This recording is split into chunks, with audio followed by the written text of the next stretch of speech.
where the boat is down. As long as it keeps it down, yeah. We're just telling that's why we put it there.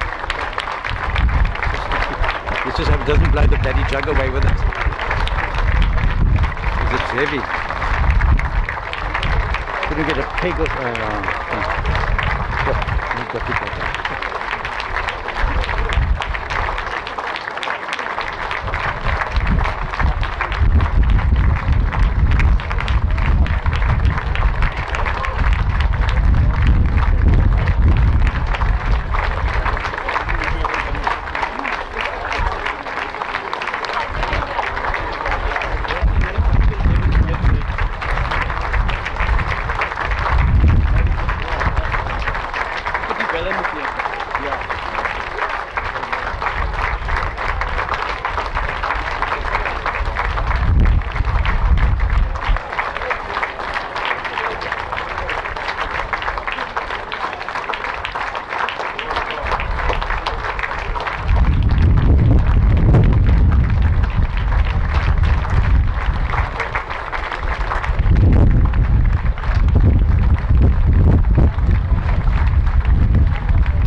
Wow, good morning everyone. What wonderful weather East London has presented us with today, albeit a little bit breezy, but I think that's the East London way. Just to get some formalities out the way, if you can please just check that your cell phones are either off or on silent. And also, if you can, keep your masks on, please, for the duration of the ceremony. We are always in the public eye, and we need to try and abide by those rules, please. But yes, good morning everyone, and thank you for being here this morning. I think, boys, you can sit if you'd like.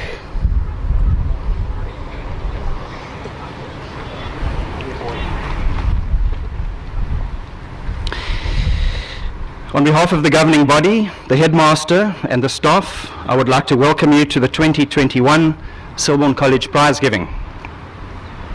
As with most things these past 2 years, we are doing things slightly differently to ensure that the boys, especially the grade 12s, get to experience as much as what they would have in a normal year. Thank you for joining us this morning.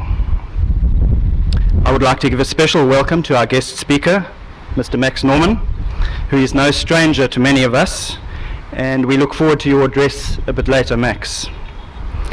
I would like to welcome parents, guardians, friends and supporters of Selborne. We haven't had you on the campus for at least a year, so welcome back. Welcome to the representatives of the Old Selbornian Association and the various trusts and bodies that serve the school. I must also recognise the incredible work done by the Headmaster, the Headmasters' Council, the senior management team, all the educators, as well as support and ground staff at Selborne College over the past year and a half. The disruptive nature of the lockdowns and alternate day program is extremely difficult to manage, and it's extremely difficult for our educators to still achieve outstanding results. So thank you for your commitment to our boys. Thank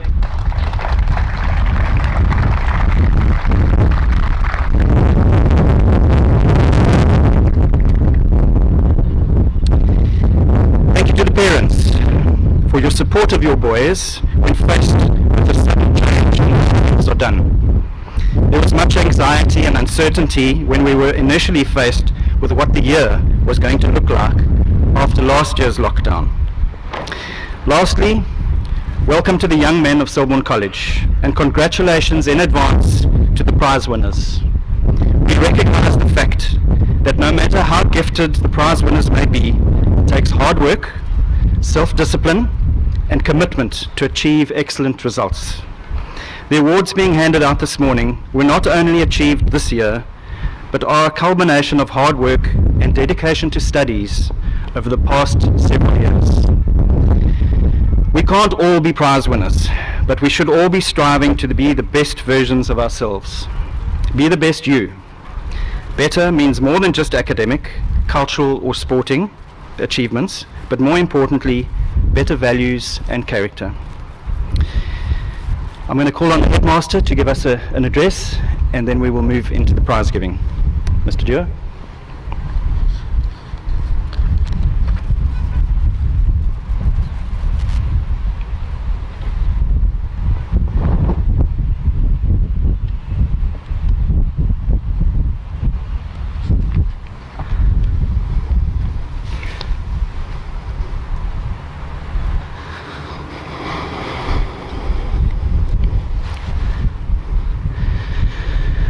Good morning.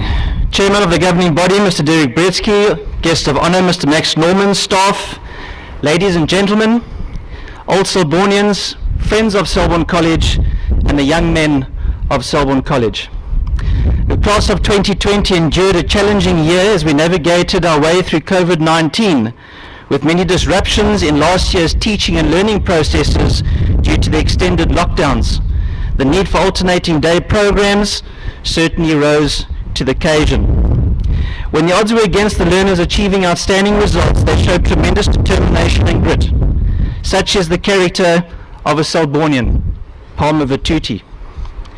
They produced an exceptional set of results with a 100% pass rate, 80% of the class achieving a bachelor's pass. Honours standard passes were achieved by 20 learners. Daniel Lloyd, William Minnar and Samuel Mountford achieved 7 subject distinctions. Ahmed Ali Al-Asli, Brady Chowdhury, Ryan Evans, Matabani Mbabela, Sam McQuirk, Matthew Tonkin, and Tristan Worth each achieved 6 subject distinctions. 5 subject distinctions were achieved by Brandon Fisher, Mark Javon, Byron Nell, Melissa Satole, while Joshua Frachet, Dylan Minar, Joshua Mostert, Robert Sinclair, Nati Simlota, and Corbin Sunder each achieved 4 subject distinctions.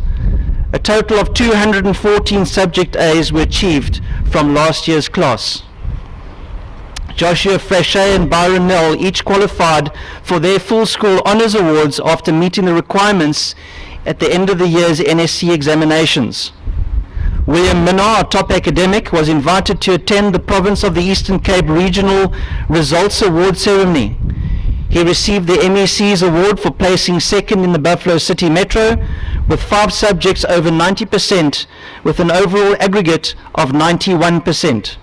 We would like to congratulate him on this outstanding achievement.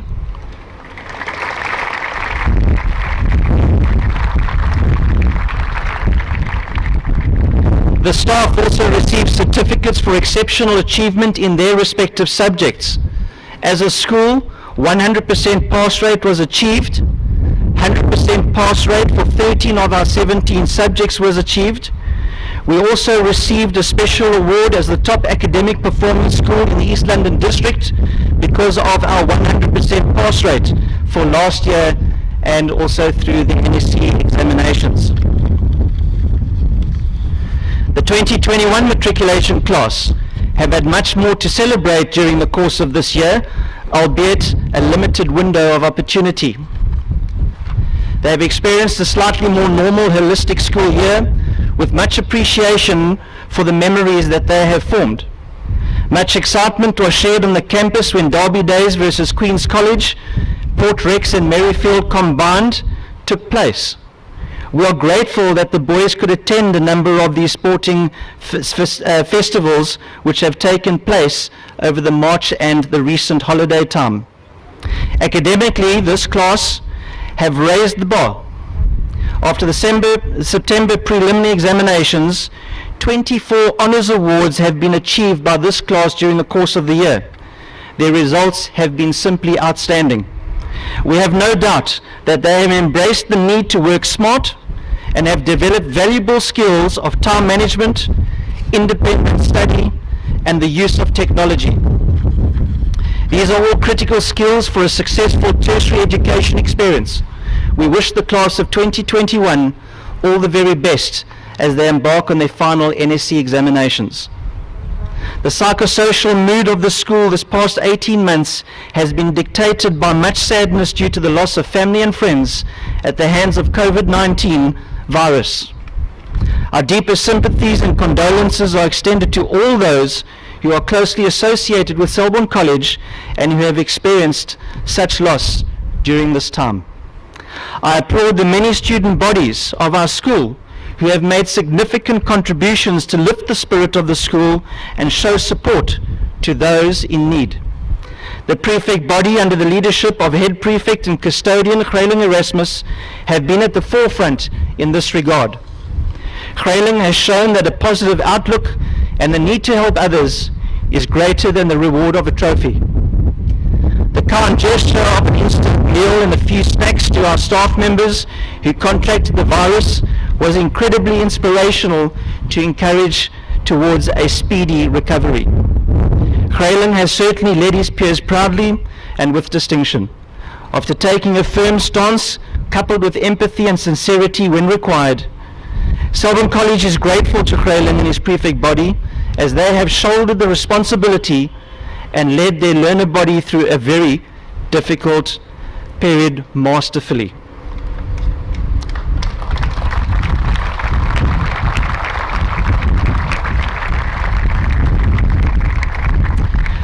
Congratulations to Bradley de Kock, the newly elected custodian and head prefect for the year of 2022. Bradley is a quiet but confident young man who has the full support of his peers to lead our school through our 150th Jubilee celebrations next year. We have no doubt that he will lead the school with distinction, making himself, his family and the school extremely proud. The president of Interact, Barnabas, together with his 2RC Alex Bossi, have led the society through a number of outreach ventures. The Easter egg drive raised 2,150 Easter eggs. These eggs were donated to the Hope Schools, giving much joy to those in need. Other projects included the Copper Drive, Crazy Socks Day, and Slipper Day, which carried the theme, Not All Heroes Wear Capes. The Geography Department, through an initiative by Mrs. Nell, held a virtual Around the World in 7 Days run in support of Support World Water Day in March. A total of 652.3 kilometers was covered by the Selborne staff and learners, with Travis Sparg covering 100.32 kilometers. Selborne College is truly blessed to have educators who have put the best interests of the learners at the forefront of their profession and go the extra mile to be available over the past 18 months 24/7 to assist the boys when necessary. Having moved into the second year of the new methodologies of teaching and learning, our educators have walked a road of hybrid teaching, which is a combination of face-to-face when boys were alternating and the integration of technology when they were working at home. They have met the challenges with distinction. Any schooling institution will be blessed to have the caliber of staff we have at Selborne College, whereas the school will continue to source well-qualified and passionate educators to extend our learners academically, culturally, and on the sports fields. We welcomed a number of new staff members this year. Mr. James Alderman returned to Selborne College after a teaching stint in the East. He rejoined the English department and adds value in the water polo and rugby fraternities. Mr. Graham Mountford and Mrs. Colleen Bass stepped into posts in a temporary capacity. Mr. Mountford joined the EMS and Business Studies departments, while Mrs. Bass has been the caretaker of Mr. Wetmore's classes whilst on temporary incapacity leave. Both educators are highly experienced in their fields, and we are privileged to have secured their services. Mrs. Leanne Jacobi was appointed in September to fill the debtors clerk role in the finance office. More recently, we welcomed Mr. Grattan van Heerden, and he comes with a wealth of experience in the life sciences department and will be an asset in our co-curricular program. A number of learnerships joined our staff in January this year. We welcome Mr. Byron Nell and Mr. Jaco Jacobs, and we wish them all the success as they prepare to enter the education profession. During the course of the year, we mentored a number of education students from tertiary institutions for their practical components of their studies. Mr. Tate Nicholson in the EGD department, Mr. Joseph in the physical science and mathematics department, Ms. Sadia Solomon in the English department, Mrs. Danielle Wainwright in the English and Afrikaans departments. Mrs. Ethan Hartley, Business, Maths, Literacy and Afrikaans, and Dylan Hartley, Business Studies and Maths Literacy, and Mr. Joshua Sandler in English. We wish them all the best for the remainder of their studies. We are grateful to Mrs. Barbie Harrison and Mrs. Sandy Bodie for assisting with relief teaching in the English and Life Science departments respectively, as well as to Mr. Kevin Taylor for doing a stint of relief teaching in the English department during the course of the year. Sadly, we said farewell to Mr. Kevin Coles and Mr. Dale Heath this year. Mr. Heath completed his learnership through Selborne College and took a permanent position on completion of his degree. As an EMS and Business Studies and Technology teacher, he was well respected and performed his role admirably whilst adding value to each of those departments. He made significant contributions to the rugby club, but it was in the water polo club where he excelled. Coaching the first water polo team is by no means any easy task, but as a young man and a coach, he was outstanding and maintained an exceptional level of performance in the polo club. Mr. Coles began his teaching at Selborne College in 2005, and in those 16 years, Mr. Coles made a tremendous contribution to the Life Science Department as the head of subject, and with his meticulous approach and his creative flair for the subject. As a sports coach, he was treasured in the rugby and cricket clubs, having coached under 16A rugby and also at first team level for cricket. Towards the end of his time at Selborne, Mr. Coles got involved in the tennis club. Mr. Coles added much value to the smooth functioning of the school as a class teacher and as a senior educator. He was able to assist in many meaningful administrative roles, such as being the coordinator of the International Boys Schools Coalition Conference, which Selborne hosted in 2010, and as a member of the Staff Wellness and Entertainment Committees, he served with distinction. His loyalty and passion for our school was evident, and his rapport with his colleagues and the boys alike was truly valued. Mr. Kevin Coles will be sorely missed, and we thank him for his devoted and loyal service to Selborne College. Congratulations must be extended to Mrs. Sparg and to Ron as they welcome new additions to their families. Mr. Else completed his tertiary studies at the end of last year, achieving his B.Ed degree with distinction. We also congratulate Mr. Pitsaladis and Mr. Erasmus, as they have both achieved their master's degrees during the course of this year. The impact of COVID-19 these past 18 months has been devastating on the livelihoods of many of our families at Selborne College. Some families have experienced retrenchments or business closure.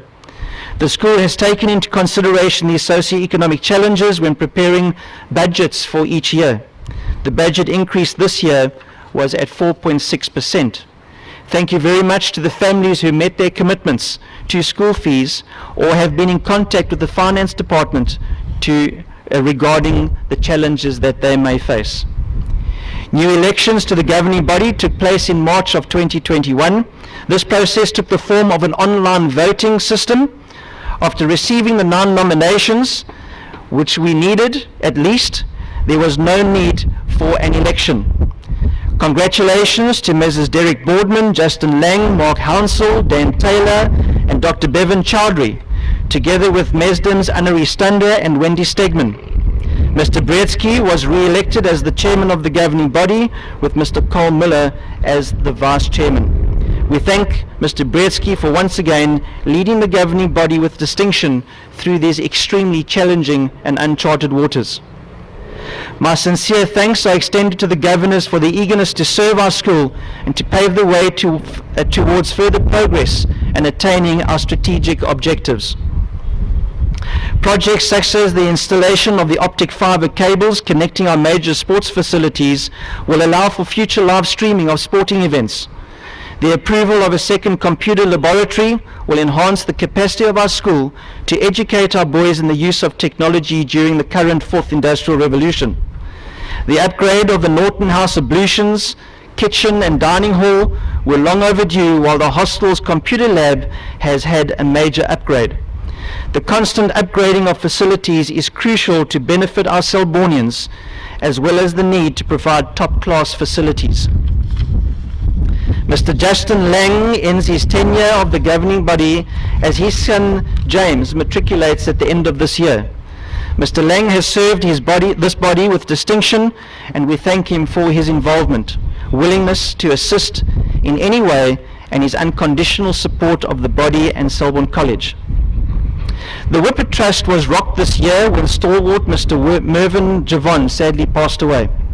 His service and friendship on the trust was invaluable, and his passion and support for his alma mater spanned 5 decades. He served on the PTA, governing bodies, the OSA, the Selborne Foundation Trust, as well as the Whippet Trust. Mr. Javon will be sorely missed. Mr. Corder Tilney decided after 5 decades of service to our school to step down as the chairman of the Whippet Trust. Mr. Tilney served the school on the PTA, the OSA and the governing body, and as the chairman of the governing body, and as I've mentioned, as the chairman of the Whippet Trust more recently.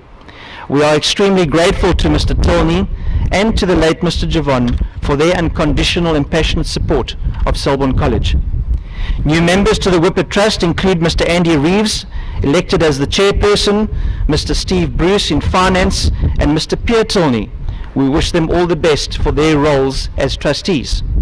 The Selborne Foundation Trust continues to assist in securing the future for our school. We are grateful to the trustees under Mr. Andy Reeves for their time and effort in this regard. We are also extremely grateful to the benefactors of the Foundation Trust who have made generous donations either to the bursary fund or through other projects required. The OSA has been active this past year, with the focus being on the 150th celebration, which is on our doorstep. Thanks must be extended to the President of the OSA, Mr. Kamani Savundlo, for his leadership and innovation, as well as to Mr. Alan Parsons for the significant amount of work behind the scenes administratively. Culturally, COVID-19 has dampened the program tremendously. Sorry, just make sure this doesn't go.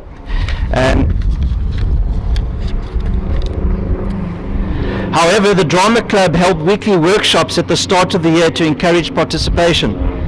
The Debating Club held workshops recently and at the beginning of the year, with a number of old boys assisting with their preparations for the Eastern Cape Provincial Online Debating Tournament.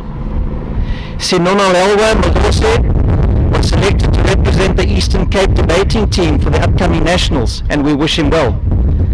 Trinity College music examinations were completed by a number of music students.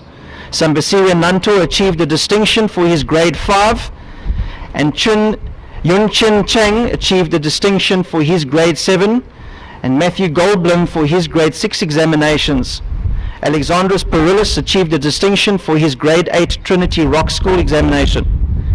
In an online Eastern Cape fishing magazine, Noah Klopper published an article titled Screaming Drag and Some Cob to Tag, with published photographs of the outing, which was captured by Christian Jacobi, an outstanding achievement by a scholar. Stefan and Johan Janssen van Rensburg tied second in the province for the South African Computer Programming Olympiad, while Callan Jordan placed second overall in the national grade 10 category of the World Knowledge Olympiad, an outstanding achievement by all three young men. Congratulations must be extended to Dumisa Mabula, who entered the Alan Gray Entrepreneurship Challenge, where his business pitch earned him a place in the final, which comprised of the top 10 candidates nationally, a remarkable accomplishment. The summer program in Term 1 was restricted to non-contact fixtures only during the adjusted Level 3 lockdown protocols. These regulations limited the likes of squash and water polo in particular from participation in fixtures and tournaments. However, sports such as athletics, tennis, cricket and swimming were able to continue. Fortunately, prior to the end of the first term, all sports opened up for competition. The hockey club hosted the Tony Godding Hockey Festival. The learners, particularly the grade 12s, were fortunate enough to experience two derby fixtures versus arch rivals Queen's College and the combined derby versus Port Rex and Merrifield. The heartbeat of the school was evident with the singing of From the Waters of Victoria on the stands and whistling in the passages as they moved between classes, which was such a welcoming sound. The swimming gala was a hit, as it was held in our own school pool. The event was split over 2 days, junior and senior days. The atmosphere around the pool was electrifying, especially when each day ended with the blow-up boat races, an old tradition that has been revived. Congratulations to the junior Victor Lodorum under 14 age group, Benjamin Arnold. In the under 16 age group was Jordan Vogel, and the senior Victor Lodorum under 19 age group, Keegan Mnyaka. Mr. Ashmead and his team must also be congratulated on organizing a most enjoyable and special occasion. The soccer club participated in the Eastern Cape Soccer Festival, where they remained unbeaten in their 6 matches. They won the gold medal by defeating Dale College in the final. Well done to the soccer club. Callum Herschel shot a hole-in-one on the 16th at the East London Golf Club, while a number of golfers were selected into the junior border golf teams to participate in the Eastern Cape versus Western Cape tournaments held in Port Elizabeth. Shamendra Pakari and Michael McGill were selected for the under-19 team. Trey Gilbert, Yun Chen Chang and Jake Taylor for the under-17 team, and Gray van Heerden for the under-15 team. Caleb Boucher and James Horsley were selected for the Eastern Cape under-19 provincial tennis team. Daniel McDonald excelled at the Mandela Bay Track and Field Series as a Nedbank elite athlete. Luke Jacobi finished in 5th place in the under-19 section of the SA Schools National Squash Tournament, while Connor Earl and Jody Emsley finished in 3rd place in the under-16 and under-14 sections respectively. At the South African Triathlon Championships, Nathan Gallagher placed 3rd in the under-17 section and 7th in the under-19 section. Daniel Brzeski achieved a 4th place in the under-15 section, while Keegan Kirker placed 11th in the under-17 section. Luke Taylor was selected for the Border Junior Badminton team. Jordan Fenn achieved a 1st place in the junior doubles and a 3rd place finish in the under-18 singles events at the South African Surf Ski Championships. At the SA Regional Swimming Nationals, Craven Erasmus achieved a silver medal in the 50-meter freestyle, while Nicholas Flanagan received gold medals in the 200-meter youth backstroke event and the 200-meter backstroke overall, as well as a bronze in the 50-meter backstroke and a silver medal in the 100-meter backstroke events respectively. Dominic Stegman and Samuel van der Venter were included in the Eastern Cape Provincial Lifesaving Team to participate in the Interprovincial Championships. The first team rowing squad participated in the Senior National Championships, and all 3 under-18 pairs qualified for the final, with Bryn Rawlins and Isemihle Nonkane finishing 4th, while Aaron van Dijk and Sebastian Taylor finished in 5th place. Ben Risto and Hayden Thompson finished in 5th place in the under-18 doubles event, while Nikasipo Kavana and Callan Jordan finished 2nd in the under-16 doubles. Bryn Rawlins entered into the senior men's sea sculling event and was placed 3rd. The first 8 performed extremely well to finish in 2nd place overall. James Davies finished 4th in the junior men's category of the Eastern Cape Mountain Bike XCO number 3 event. Nathan Gallagher and Avuzwa Mzunzu qualified to attend the Eastern Cape Trials event for biathlon after finish 2nd and 4th in the under-19 and under-15 border biathlon champs respectively. At the Eastern Cape Life-Saving Champs, a number of Selbornians excelled. Jordan Fenn achieved 4 golds, 2 silvers and a bronze in the under-17 age category. In the under-15 category, Daniel Brzeski achieved 1 gold and 1 silver. Trent de Groenen achieved 3 bronze medals. Josh McGill achieved the bronze medal. Samuel van der Venter achieved the bronze medal, while Dominic Stedman achieved a gold and a bronze medal in the under-14 age category. 3 of our astute cricketers, namely Matthew Ferree and Adam Richards from the class of 2020, as well as Adam Duplessis, were selected for the Warriors under-19 Cubs cricket teams at the start of this year. Adam Richards recorded the 9th highest wickets taken at the tournament and the highest wicket taker for the Warriors team. Adam Duplessis finished the week as the 5th highest run scorer with 251 runs at an average of 62.75 runs per innings. He was then selected for the Bordermen senior cricket team and was included into the SA Under-19 cricket squad, a superb achievement. On the rugby front, Guy Bishop was included into the Provisional South African Schools Under-18 rugby squad and was invited to attend the SA Schools Under-18 virtual alignment camp in preparation for a national Under-18 camp. Sadly, this year we have experienced the untimely loss of family members to our school. We mourn the loss of young Matthew Brown in grade 10 after a tragic accident at the start of the year. The 4th Earl of Selborne, Mr. John Roundell Palmer, sadly passed away in February. He served his country with distinction in the agricultural fraternity and particularly in the apple farming industry.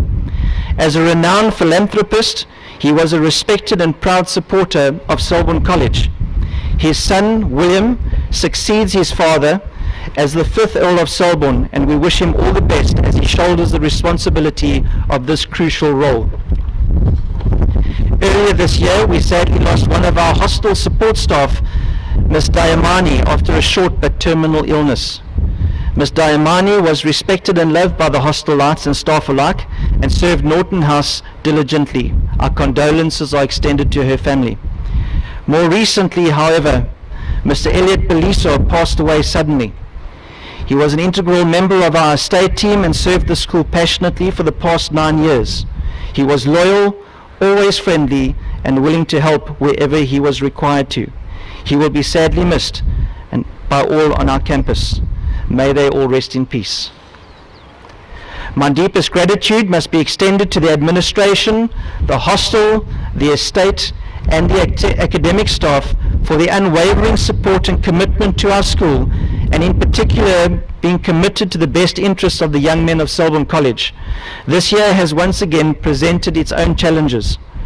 Understandably, there have been many an opportunity to be disheartened or become disillusioned, but we attempt to remain optimistic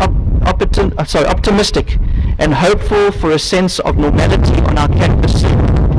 A great deal of the success of this year rests on their shoulders, and for this I am extremely thankful for their support in all facets of our school life.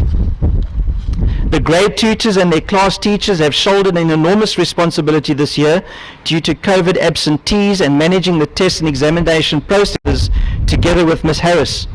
The subject heads, learning area heads and MRCs of sport have constantly been placed under pressure to maintain high standards, but also to not allow any learner to fall by the wayside. To the management team, there are not enough words to express my appreciation for your wise counsel, your leadership, and your support this year. It has been challenging, but we have weathered the storm. Thank you for being a pillar of strength for our school. Mrs. Jacobs manages the behind-the-scene administrations and has been an enormous support to me during the past year. It is greatly appreciated. Thank you very much, ma'am. A special word of thanks must be extended to my family for enduring my time away from home or simply being preoccupied when being at home to ensure all boxes have been ticked. Mrs. Dewar has been unwavering in her support and her willingness to assist me and the school wherever possible. Thank you very much. Thank you.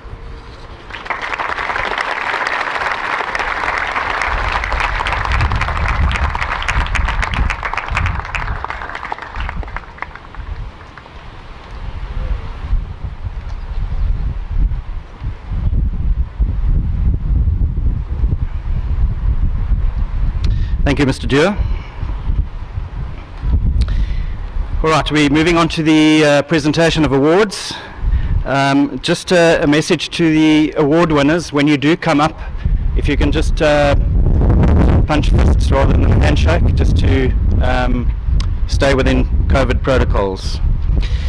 Right, I call on Mr. Komani Sawundla, President of the Old Selbornian Association, to present the miniature key to the new custodian, Bradley de Kock.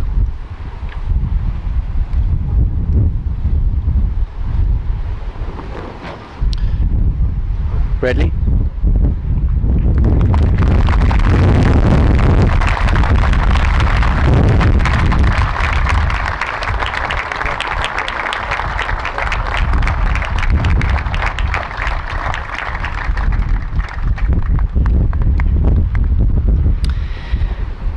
The George Chambers Memorial Scholarship is awarded each year to the matric pupil who scored the highest marks in the previous year's final examinations. This year it goes to William Minnar. Due to COVID regulations, William is unable to attend this ceremony, but we do extend our congratulations in his absence. Well done, William.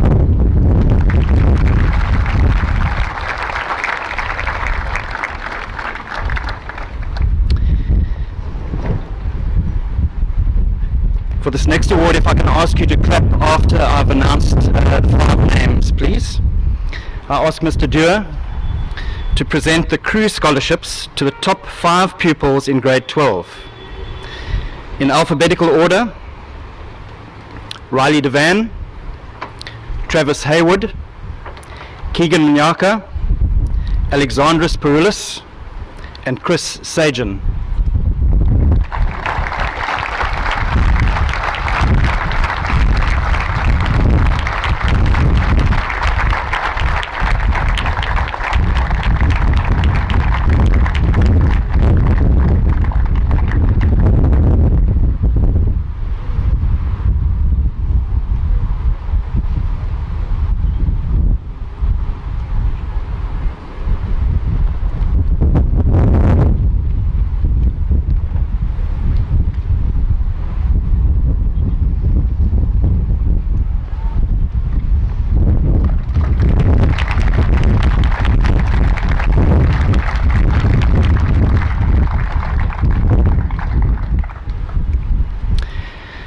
Professor Willie Peterson, who is an old Selbornian, is the benefactor of the Peterson Scholarship. This scholarship is for a Selbornian or an old Selbornian to study his undergraduate degree at a university of his choice.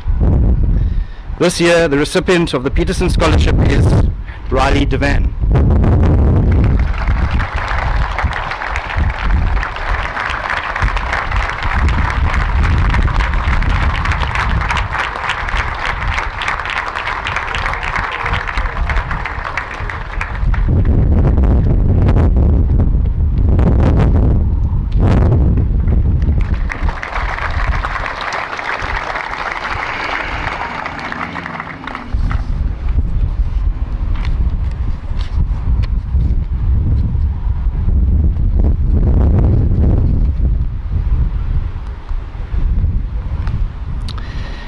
Right, the introduction of the guest speaker, Mr. Max Norman.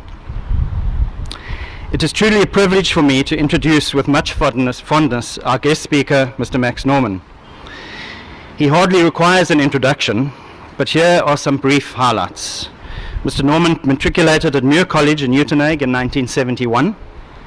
He went on to study at Rhodes University and achieved a Bachelor of Arts degree with a distinction in mathematics. He followed that up with a BA Honours in Mathematics and then a Master's degree achieving a distinction in Mathematics. He went on to achieve a High Diploma in Education, a Bachelor of Education, and finally a Master's in Education with distinction, majoring in Computers in Education. We are privileged to have had an educator with such high academic and professional qualifications guiding our boys through their Selborne journey. Max started at Selborne College in 1979 as a mathematics teacher, and after 41 years of full-time service to the school, retired in 2019. Max wanted to finish with his maths boys and saw out the last of his classes on a part-time basis, which finally ended this year, 2021, with 43 years of involvement with the school. In his teaching career, he gained experience as a grade tutor, subject head and prefect mentor, and became deputy principal in 1993, a position he excelled in for 26 years. In this role, he was responsible for the academic portfolio, timetabling, and the daily routine. Max served as chief examiner for the Cape Education Department from 1993 to 1995. When the Eastern Cape Education Department was established, he chaired the committee that provincialised the mathematics curriculum and became the first mathematics examinator for the Eastern Cape in 1996. He continued to serve as the chief examiner and chief marker until 2013. He served as a national panel examiner from 2003 to 2007. He has also worked for Umalusi as a verifier since 2014. Max was hostel master and later superintendent at Norton House for 25 years. On the sports field, he has coached many rugby teams and cricket teams, including the first team in both sporting codes. I believe he holds the record for the most number of unbeaten rugby teams at Selborne, two of which teams I was privileged to play in.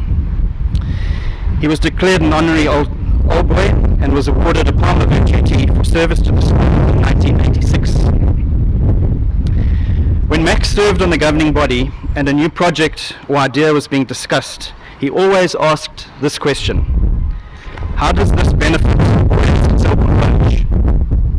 Only if that question was answered satisfactorily did the motion gain his support. This demonstrates his total commitment to making decisions in the best interests of the boys and the school. Mr. Norman, I wonder how many degrees were started in your classes and how many thousands of boys have been impacted not only by your teaching and coaching, but by the life lessons you have imparted. It is fair to say that Max Norman has given Selborne and its boys the best years of his life, and we are incredibly grateful. Mr. Norman, if you can please come up.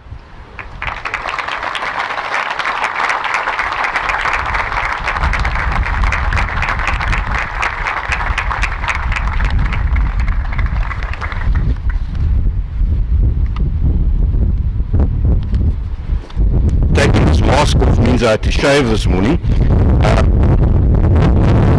The chairman for the kind introduction and Mr. Headmaster for the kind invitation. I count it a privilege to speak to you this morning, particularly seeing that this is the class of 2021 that I've thoroughly enjoyed teaching. I have a story, a quote, a word puzzle, an advert, and 3 conclusions to share with you. First, the story, which features 2 mathematicians. In about 1637, Pierre de Fermat wrote the statement of a theorem he had discovered in the margin of his mathematics textbook. The margin, however, didn't have enough space to write a proof. That theorem became known as Fermat's last theorem and became famous because although its statement was easy to understand, its proof eluded mathematicians for over 300 years. When studying Pythagoras' theorem in grade 8, you would have noticed triplets like 3 squared plus 4 squared is 5 squared, or 5 squared plus 12 squared is 13 squared. Fermat's note said that if the index is 3 or more, you can't find whole numbers to make such triplets. Fast forward to 1963, when a young British boy, Andrew Wiles, reads this story in a library book and becomes so intrigued by it that he decides he will one day work on its proof. 30 years later, now Professor Andrew Wiles gives a series of 3 lectures at Cambridge University. At the end of the 3rd lecture, having filled the board with mathematical reasoning, he puts down his chalk and says, "I think I'll stop there." This was followed by silence as the audience digested what they just witnessed. He had proved Fermat's theorem, and no doubt there was thunderous support after that. But imagine the satisfaction he must have felt, being able to stop there, having accomplished the goal he set himself as a youth, and provided a solution to the most famous unsolved problem in mathematics. The story, however, does not end there.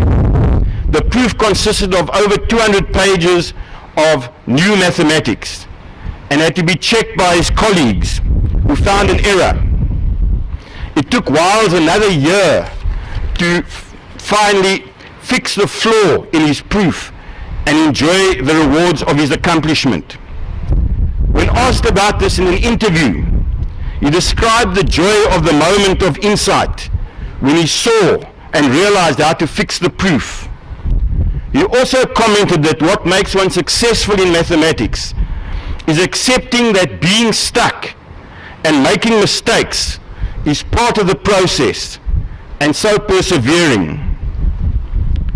Life is far more complicated than mathematics, but let me try to draw 3 useful conclusions from the story.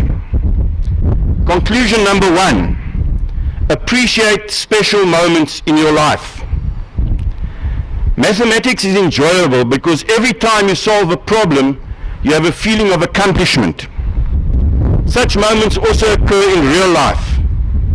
For teachers, it is often seeing and observing the successes of those you have taught or coached. For all of us, such moments can result from achieving any goal, be it passing a test, winning a match, getting home safely, or simply not tripping when you come and fetch your prize. Also special are moments of contentment, which for example flow from listening to music, or just standing on the picturesque field on a beautiful morning. We should take time to appreciate such moments and thank God for His blessing. The memory of these moments will then encourage us to persevere when tackling the next goal or challenge. Conclusion 2. Accept being stuck and making mistakes as part of the learning process and keep going. This is good practice in life as in mathematics. I can't resist a sporting example. The 2015 second rugby team had made mistakes, and and were trailing Gale 22-38 with only 12 minutes remaining in the match. They had learned from their mistakes, kept going, and in the remaining time scored 3 converted tries to win the match. An obvious challenge for matrics is the final exam period. You can apply lessons learned from mistakes made during the preparatory exam in order to achieve greater success in the finals. After school, you will face many greater challenges in life. You will find that the greatest progress is made by tackling them, learning from your mistakes, and keeping going. Before arriving at the third and final conclusion, I need to refer to the quote I mentioned. It's a biblical one. Never tire of doing good. I think the converse is also true. If you are doing good, you won't tire. Together with the story, it implies my final conclusion. Hard work becomes easy when you're doing good and enjoy what you're doing. Illustrating this brings me to the word puzzle. How many words can you form by changing just one letter of the word job? I think more than 15 would be a decent score. You could, for example, change the middle letter and get jab, which is something we should all have. You see, that's the advert. I'd ever like to focus on 2 words you can get simply by changing the last letter, Joel and joy. It is as easy to turn a job which matches your interests into a joy and a joy in your life. Teaching has been that for me, and I think I should stop there. Thank you.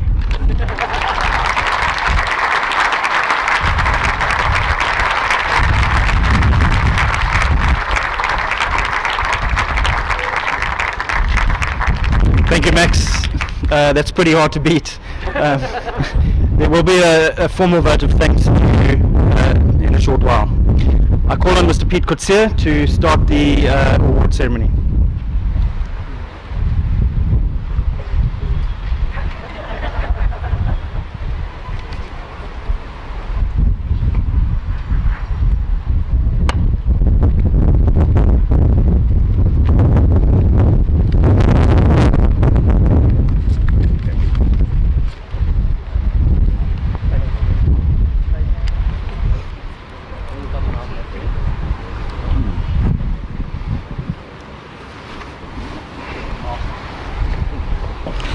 Right, you ready, Max?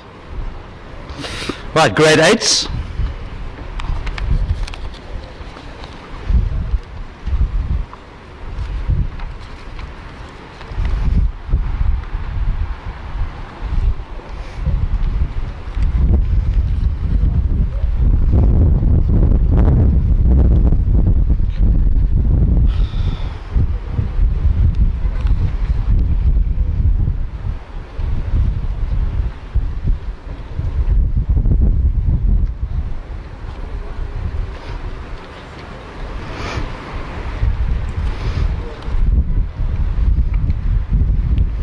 Right, the Mervyn Muller Prize for Diligence, Joel Hutton, Samuel Jacobson, Ndigwe Ngeke, Cullen Steenkamp, and Samuel van der Venter.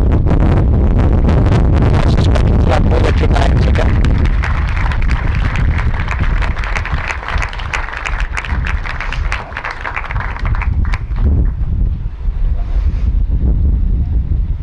The Len Muller Prize for Afrikaans First Additional Language, Christian Duplessis.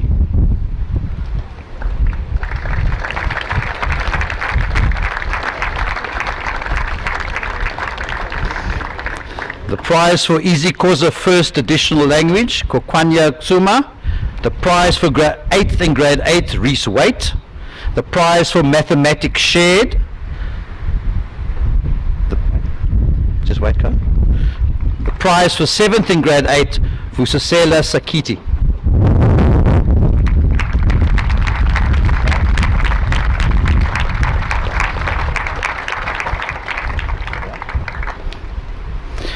prize for Economic and Management Sciences, and the prize for 6th in grade 8, Keen Lai Wing, the prize for 5th in grade 8, Blaine Gregory, the prize for 4th in grade 8, Mandre Stradham, and the prize for 3rd in grade 8, Tahir Jaram.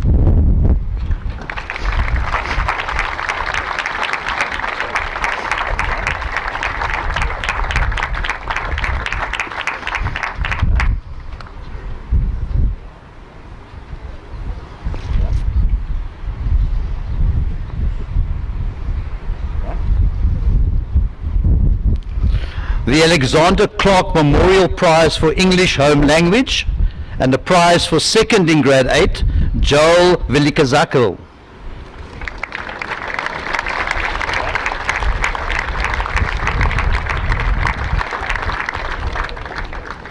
The prize for Creative Arts, the prize for Life Orientation, the prize for Mathematics Shared, the prize for Natural Sciences, the Ken Carlson Prize for Social Sciences, the prize for Technology, and the prize for 1st in grade 8, Asha Mugerwa.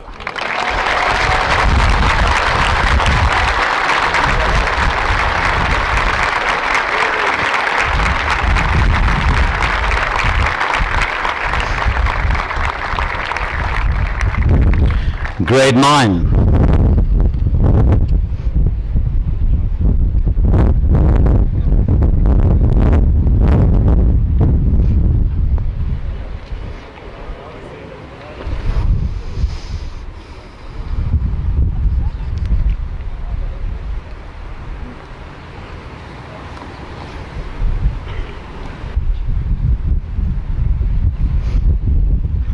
The George Whittington Prizes for Progress and Diligence, Yun Chin Cheng, Matt Hartsleaf, Luke Stegman.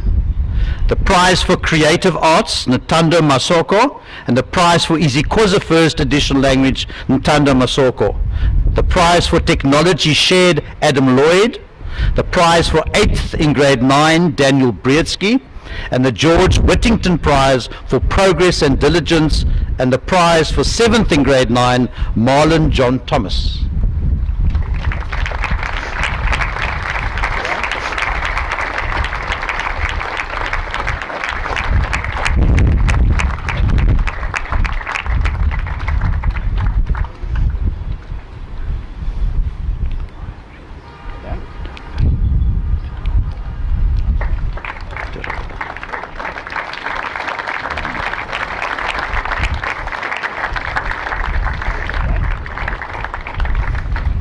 The George Whittington Prize for Progress and Diligence, the Jeffrey Zimmerman Prize for English Home Language, the prize for Mathematics, and the prize for 6th in grade 9, Adam Rogers, the prize for Natural Sciences Shared, the prize for 5th in grade 9, Stephen Burton, the prize for Life Orientation, the prize for Natural Sciences Shared, the prize for 4th in grade 9, Bradley Kretzman, the prize for Economic and Management Sciences, the prize for Technology Shared, the prize for 3rd in grade 9, Chaka Boy.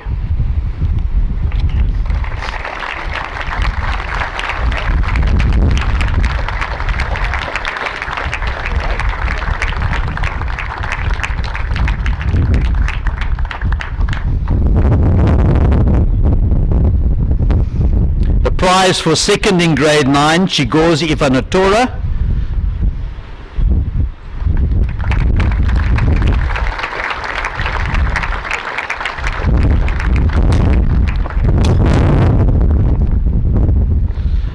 The prize for Afrikaans First Additional Language, the prize for Social Sciences, and the prize for 1st in grade 9 to Rian Jaraville.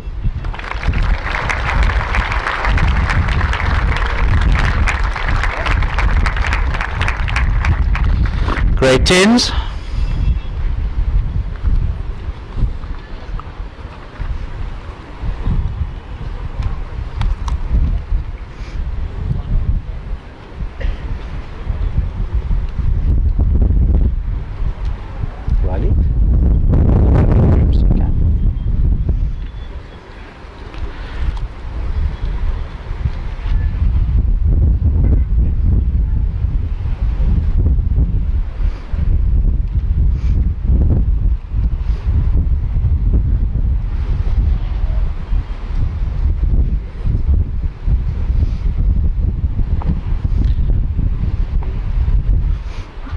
The Wild Brothers Prizes for Diligence and Progress, Riley Boardman, James Davies, Travis Shaw, and Hayden Thompson.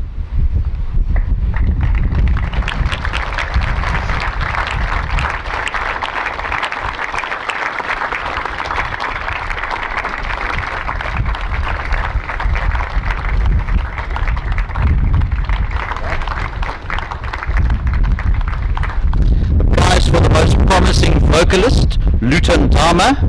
The prize for Afrikaans first additional language, Dion Lowe.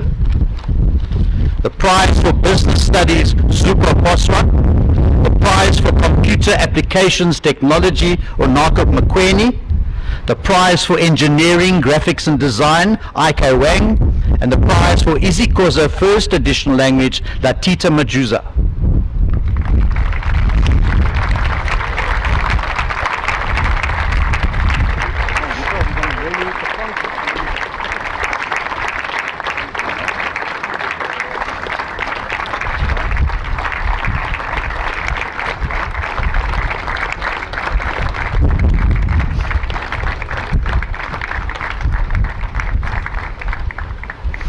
The Wild Brothers Prize for Progress and Diligence, the Prize for Life Orientation, Jatin Jogi, the FJ Champion Prize for Life Science, shared, Sandon Grotchen, the Prize for Mathematical Literacy, Grant Day, the Prize for Music, shared, Masibulela Siswana, the Prize for Information Technology, Ukisli Pimpeta, the Prize for General Knowledge Prize and the Prize for Music, shared, Callan Jordan, the prize for 8th in grade 10, Adam Kritzman.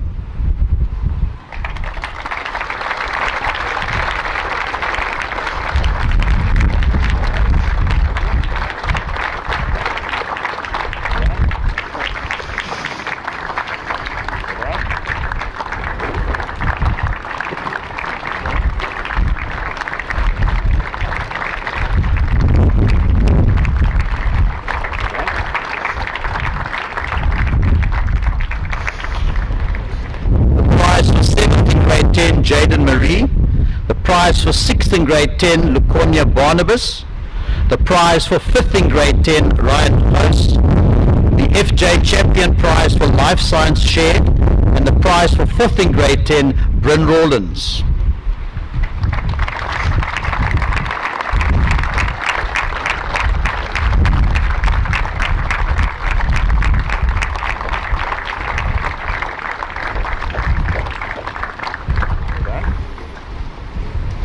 The prize for 3rd in grade 10, Reynard Minot, the prize for Geography, the prize for Mathematics, the prize for 2nd in grade 10, Rian Simon.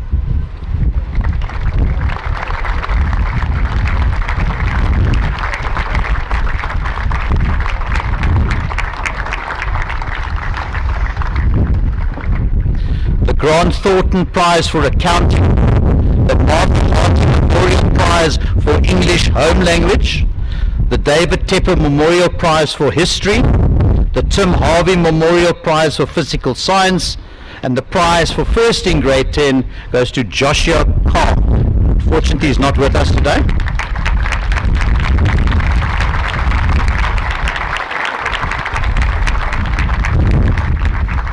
Grade 11.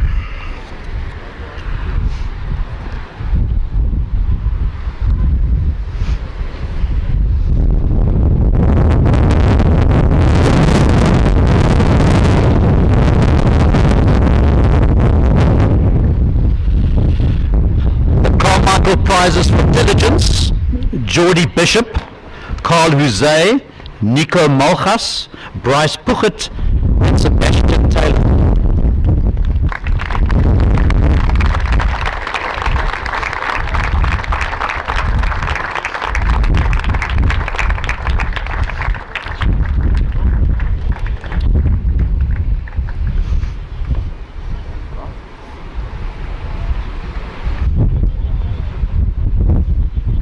The prize for Business Studies, Joshua Norton. The Anthony Shevitz Memorial Prize for Geography, Darren Vion. The prize for Information Technology, Emil Sutherland.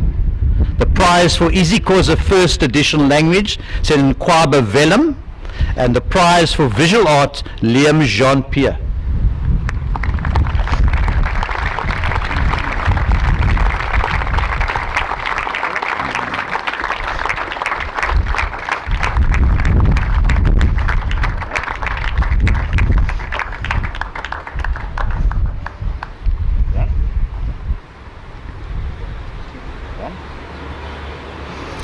A Carmichael Prize for Diligence, the D.S. Chambers Memorial Prize for Mathematics Shared, Ying Yan O, the Prize for Mathematical Literacy and a Prize for Music, Drew Sanderson, the Prize for Computer Applications Technology and a Prize for Engineering, Graphics and Design, Jason Rawlins, the Prize for 8th in grade 11, Tyler Thompson, and the Prize for 7th in grade 11, Bryce Chowdhury.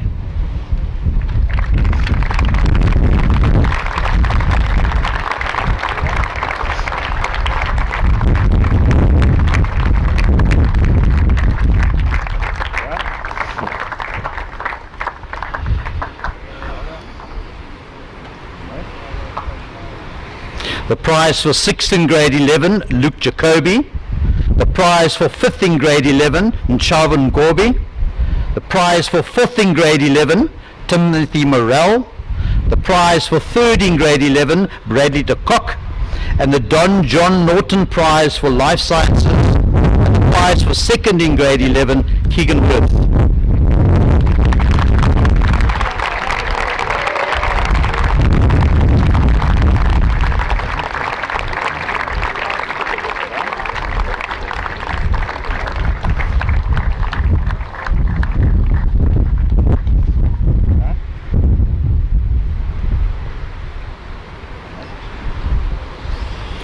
The Bobby Cooper Memorial Prize for Accounting, the Eddie Bartel Memorial Prize for Afrikaans First Edition Language, the J.P. Benyon Memorial Prize for English Home Language, the Professor McIntyre Memorial Prize for History, the Prize for Life Orientation, the D.S. Chambers Memorial Prize for Mathematics Shared, the Tim Harvey Memorial Prize for Physical Science, the Gerald Jaffet Memorial Award for 1st in grade 11, Daniel Griffiths.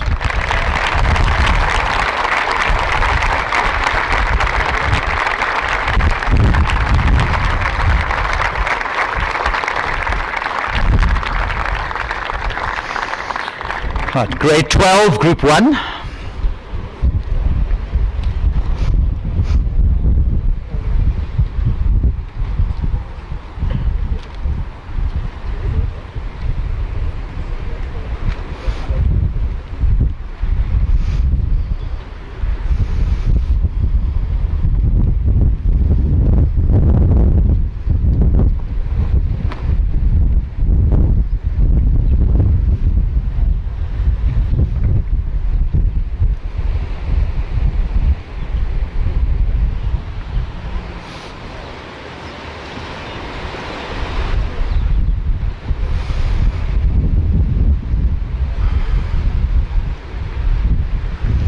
Right, Palmer Virtuti Awards, Guy Bishop, Daniel Debaya, Tashinga Kwaramba, Oyama Matumani, Shamendra Pakari.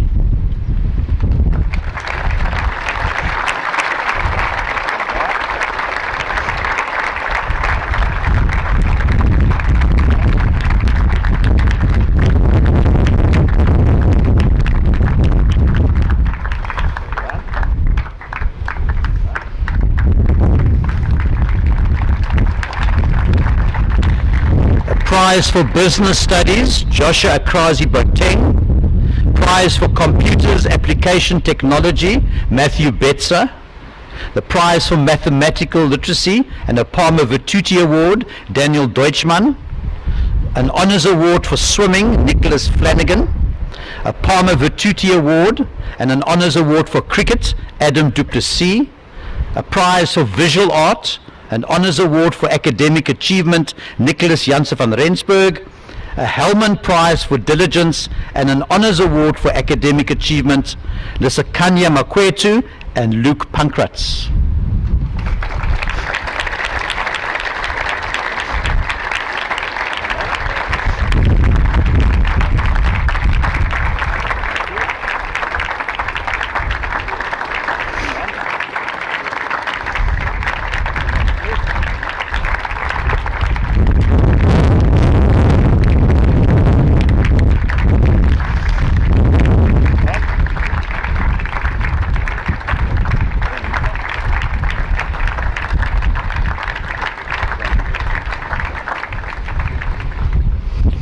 Honours Awards for Academic Achievement, Jacobus de Wet, Lita Gakela, Ross Harris, Luke Hempel, Stefan Janse van Rensburg, Bryce Matthew, Jaden Matthys, Stephen McGregor, Fana Madinsi, Olwetu Mkotsi, Barnabas Opio Ikui, and Adam Schultz.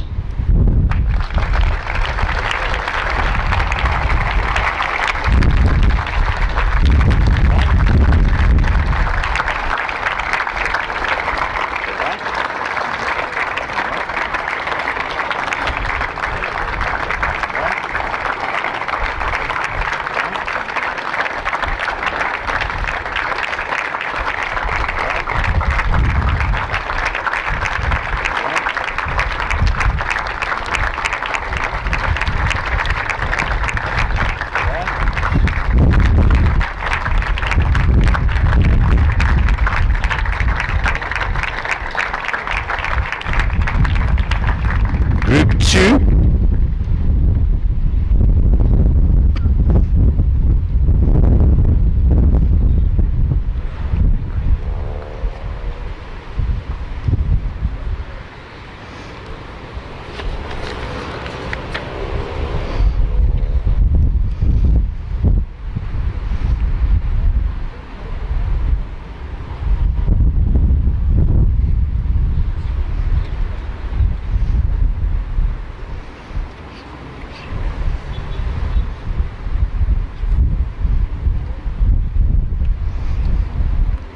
The prize for the most promising pianist, and an honours award for academic achievement, Sambasiwe Nanto, a Palmer Vituti Award, an honours award for academic achievement, James Calver and Dumisa Mabula, the Hellman Prizes for diligence, a Palmer Vituti Award, an honours award for academic achievement, Michael Langley,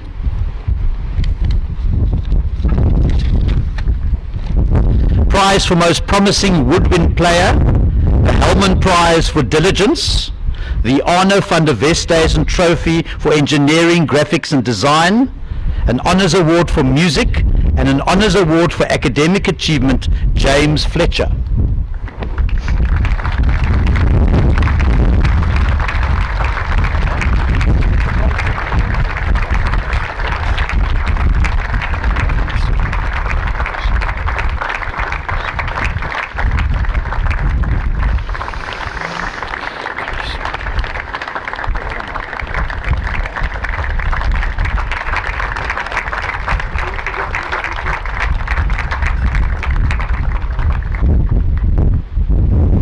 The Hellman Prize for diligence, the prize for bilingualism in English and isiXhosa, prize for isiXhosa first additional language shared, an honours award for academic achievement, Lukanyiso Jikela, the prize for isiXhosa first additional language shared, a Palmer Vituti Award, an honours award for academic achievement, Younger Mali, the Grace Floyd Memorial Prize for geography, a Palmer Vituti Award, an honours award for academic achievement, Alex Bossi, a prize for brass player, a Palmer Vituti Award, an honours award for academic achievement, and a prize for grade 8th and grade 12, James Lang.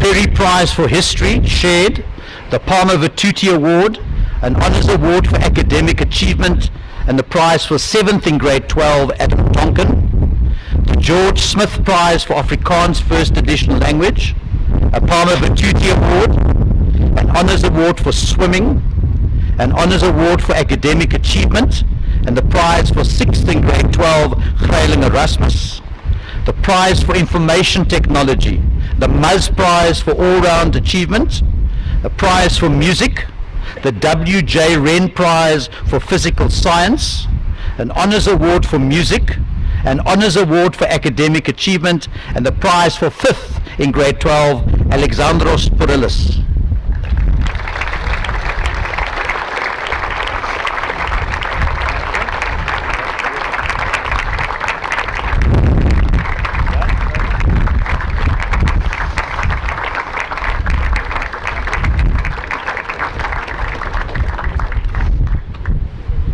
A Palmer Virtuti Award, an Honours Award for Academic Achievement, the prize for 5th in grade 12, Travis Hayward, the prize for Life Orientation, Palmer Virtuti Award, an Honours Award for Academic Achievement, the B and E.J. Lance Prize for 3rd in grade 12, Riley Devan, and the John Perry Prize for History, shared, the Charles Pryor Memorial Prize for Mathematics, a Palmer Virtuti Award, an Honours Award for Academic Achievement, and the George Floyd Memorial Prize for 2nd in grade 12, Chris Sagan.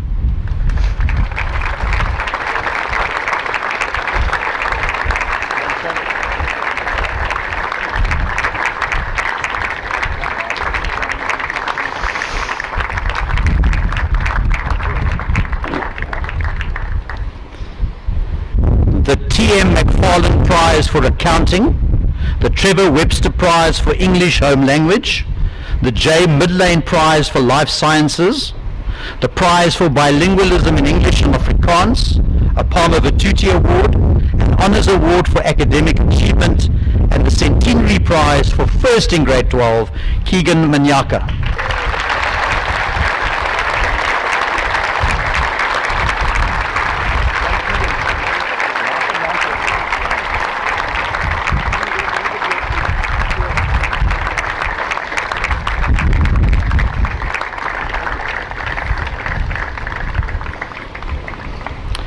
Right, now we come on to the special prizes. The boys don't know that they are receiving these awards, so they might take some time to get to the podium.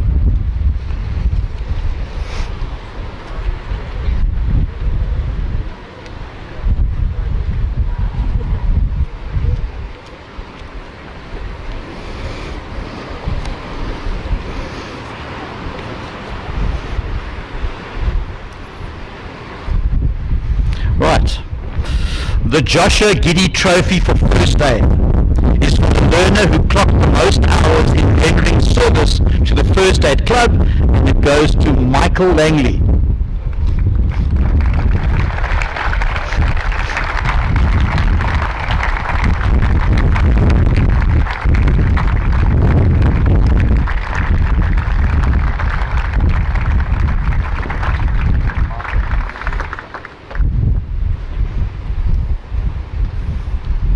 The Roy Abramovich Trophy for Interhouse Competition.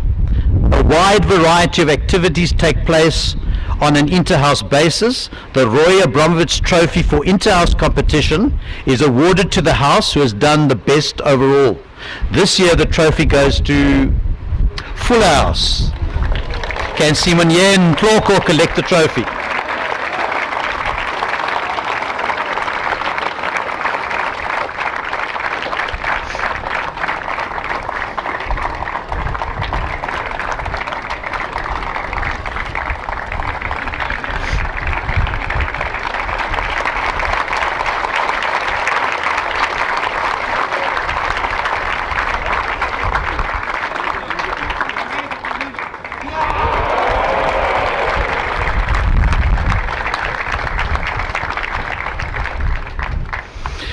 The Kowalski Award for Outstanding Contribution by a Selbornian of 1 year's standing.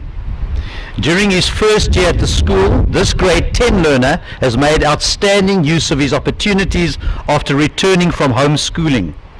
He achieved success both in and out of the classroom. Academically, he displays diligence inside the classroom and produces a decent set of results. He joined the Guitar Club, Rowing, Mountain Bike Society, and is a member of a company. This learner is respectful towards the staff and his peers. The Kowalski Award for Outstanding Contribution by a Selbornian of 1 year's standing goes to James Davis.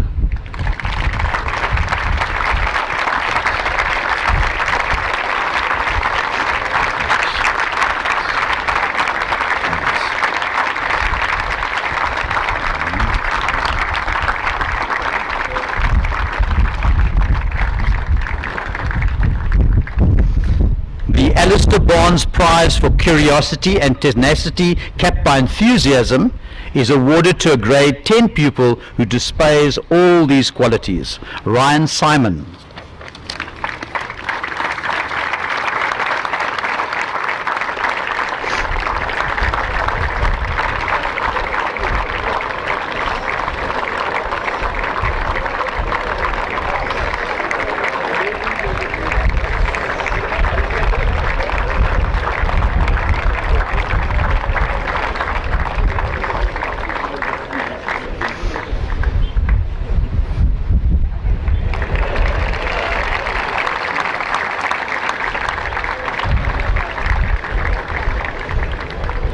The Clyde Broster Prize for Achievement in Grade 11. This learner has maximized his potential in the classroom, achieving academic colors and extending himself in every opportunity. His character and values is that of a true gentleman, always displaying courtesy and respect. His integrity and professionalism has been noticed by his peers and the staff. Although injured, he contributed as an assistant rugby coach and has assisted the young Selbornians in the gym. His attitude and interest to all aspects of Selborne life have made him a standout achiever.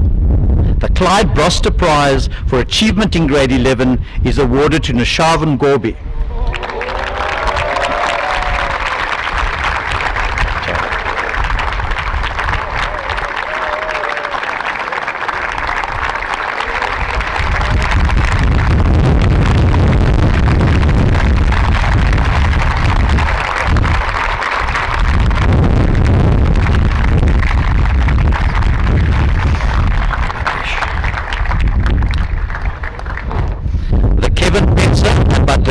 Award for friendliness, enthusiasm and helpfulness goes to a young gentleman who displays all these qualities.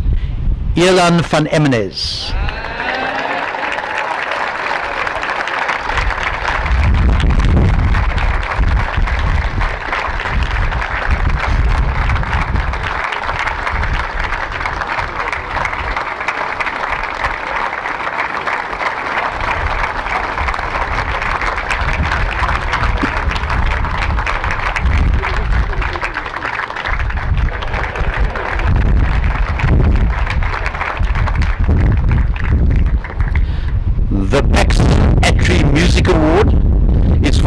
Subject musician who makes the greatest contribution to music in the school.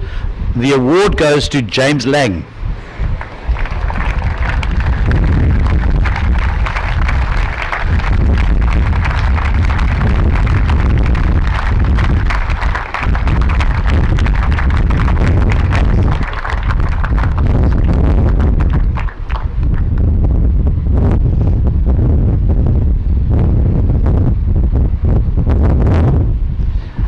The Neil Emsley Prize for Dramatics is awarded to Mbalin Dlova. Max.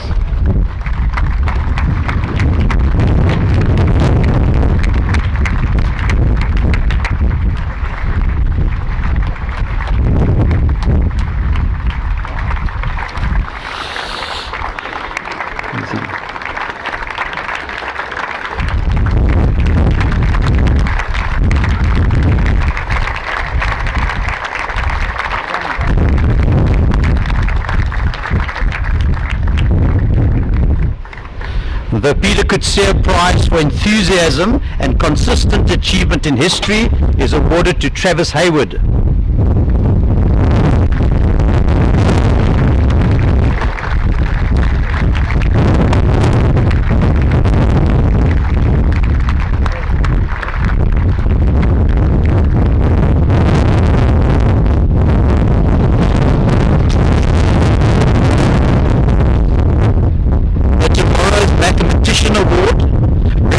The winner's ability to apply mathematical principles and solve problems in mathematics agreements, assignments, exams and Olympiads.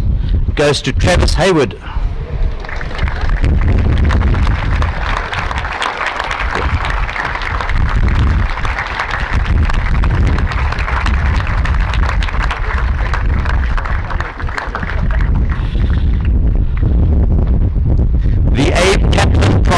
outstanding original work is shared. For participating in the National Alan Gray Entrepreneurship Challenge Ventures pitching competition, out of 350 individual pitches, his pitch earned him a place in the top 10 of the competition.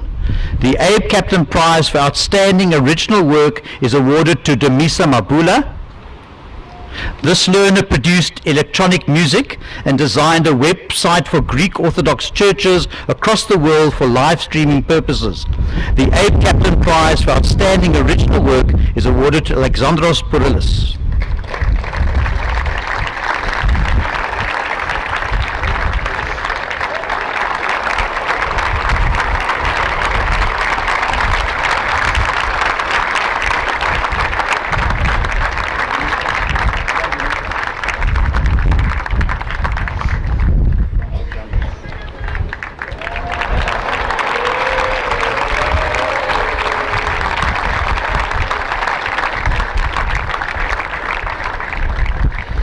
The John Stonier Prize for Academic Enrichment goes to a Selbornian who enriched his curriculum by successfully writing a computer program to assist with substitution at school.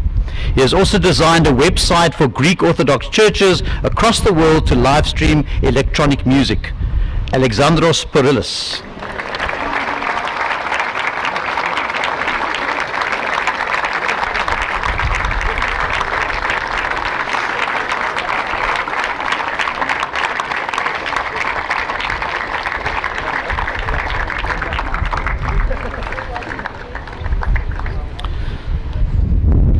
Nathan and Kim Carr Prize for Exceptional Service to the Community goes to a young man who took the lead in a project to support the Tries for Lives initiative.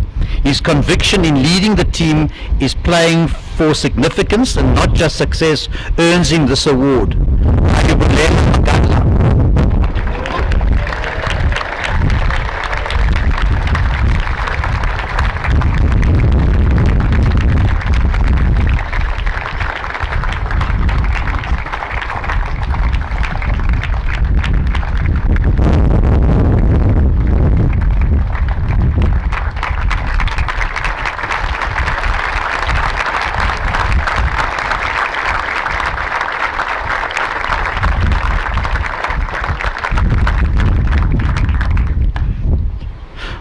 Lieutenant Henry Nitt Memorial Sword for the A Company Commander is awarded to Younger Mali.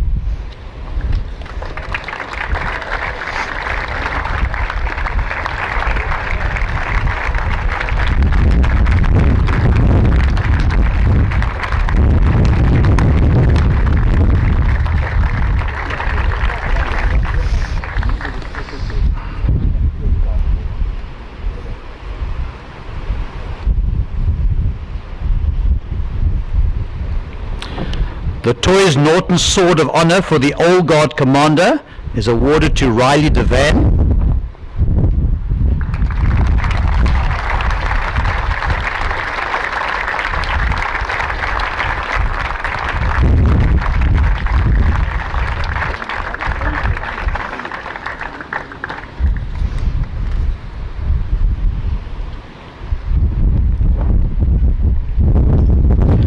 Colonel A.J. Harvey Sword for the Parade Commander is awarded to Tegan Morrison.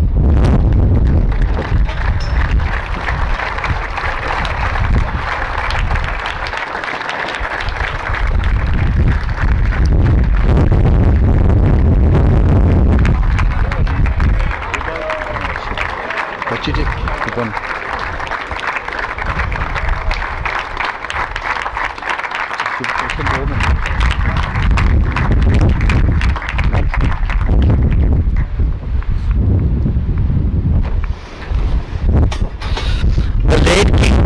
For a loyal and passionate Selbornian goes to a young man who epitomizes these qualities, Adam Tonkin.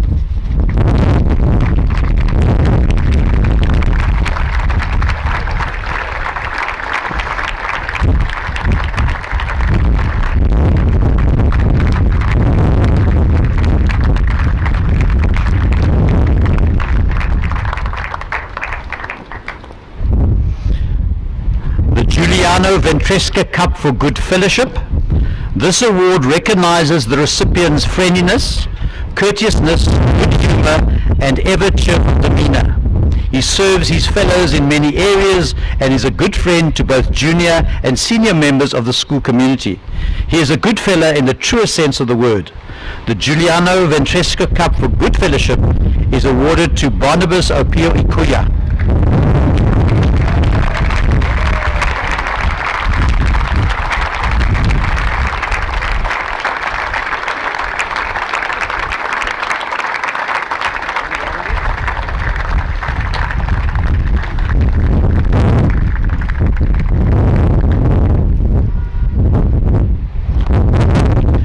David Lazarus Trophy for Cultural Activity. This learner participates in a number of cultural activities in the school. These include the Marima Band, the Military Band, and the Drama Club. He adds value to each of these activities and maintains a high standard. Sambasiswe Nanto.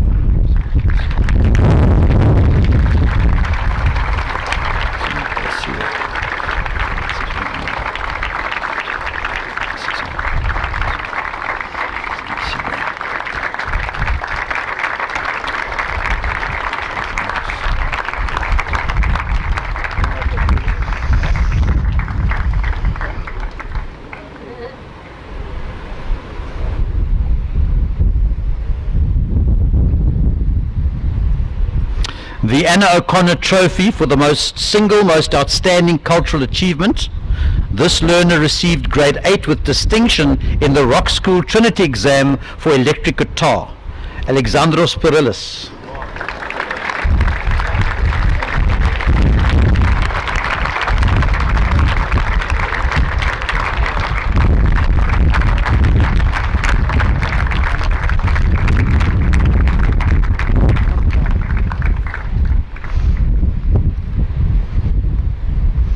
The Dave and Janet Band's Prize for Service to Sport. In recognition of the many hours he spent serving the hockey club as a player, umpire and coach, the Dave and Janet Band's Prize for Service to Sport goes to William Makeni.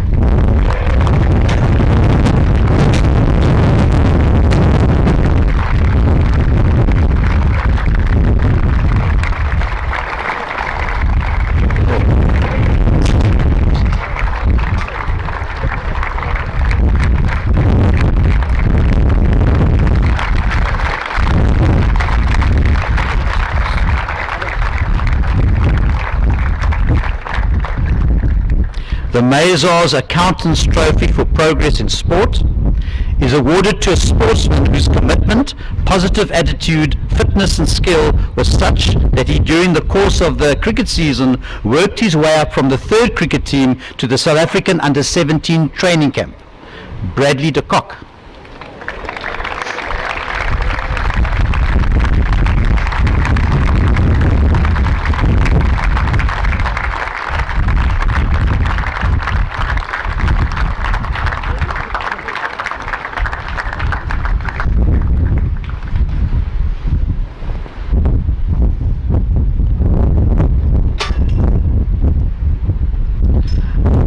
The Forward Brothers Prize for the Senior All-Round Sportsman of the Year goes to a sportsman who represented the school at first team level in hockey, water polo, swimming, and earned colours awards in all 3 codes. Keegan Manyaka.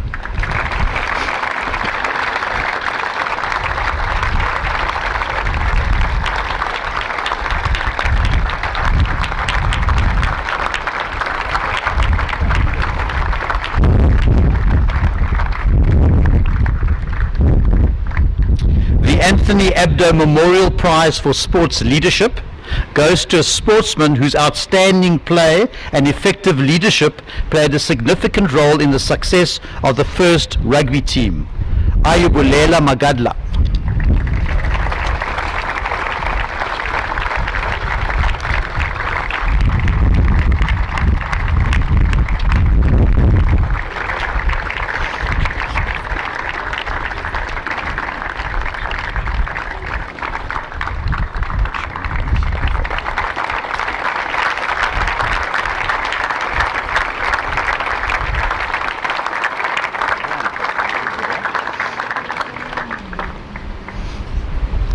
the Julius Caffel Memorial Prize for Sportsmanship in the truest sense of the word. This sportsman plays all his sport with obvious enjoyment. He always puts the needs of the team ahead of self-interest and reacts to victory and defeat with equally good grace. This fine example earned him the respect of fellow players and officials. The Julius Caffel Memorial Prize for Sportsmanship in the truest sense of the word is awarded to Guy Bishop.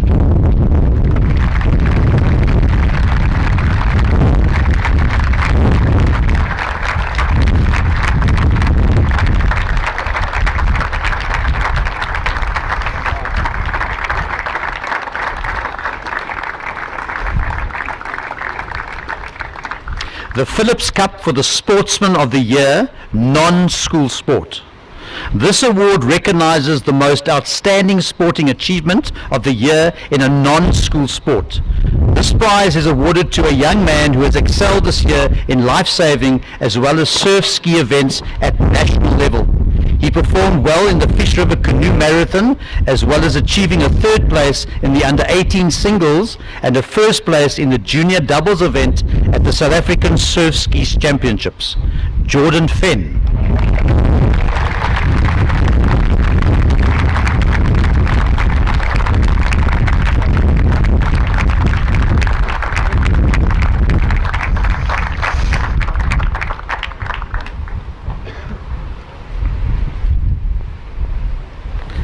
The Phillips Cup for the Sportsman of the Year, school sport. This award recognizes the most outstanding sporting achievement of the year in a school sport. The prize winner was placed 10th overall nationally after competing in the South African Senior Nationals. He earned 2 gold medals for the 200-meter backstroke as the overall winner and first in his age group, and he earned a silver medal for 100-meter backstroke and a bronze medal for 50-meter backstroke. In addition to this, he placed second in the 200 meters LC Senior Men's Backstroke Final at the 221 Ghana Grand Prix event. Nicholas Flanagan.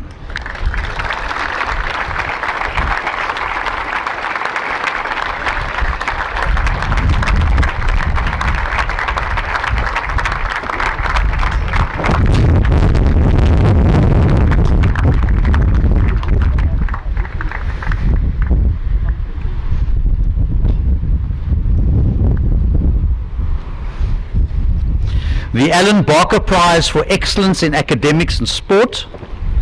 He is a top achiever in the academic sphere, achieving a first place in grade 12. He holds an Honours Award for Academics and was awarded Colours Award for Hockey, Water Polo and Swimming. The Alan Barker Prize for Excellence in Academics and Sport goes to Keegan Manyaka.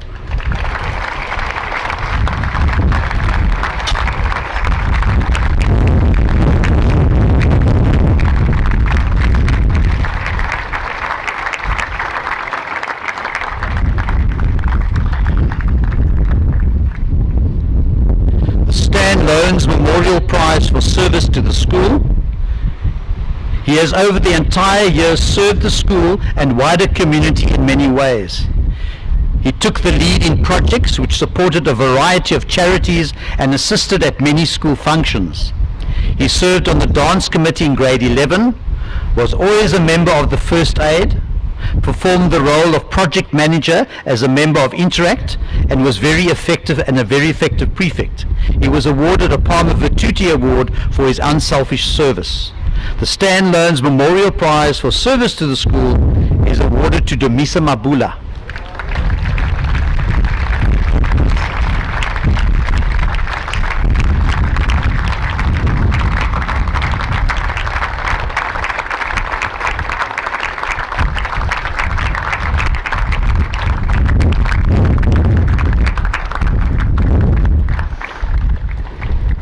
The Ron Armist Leadership Prize.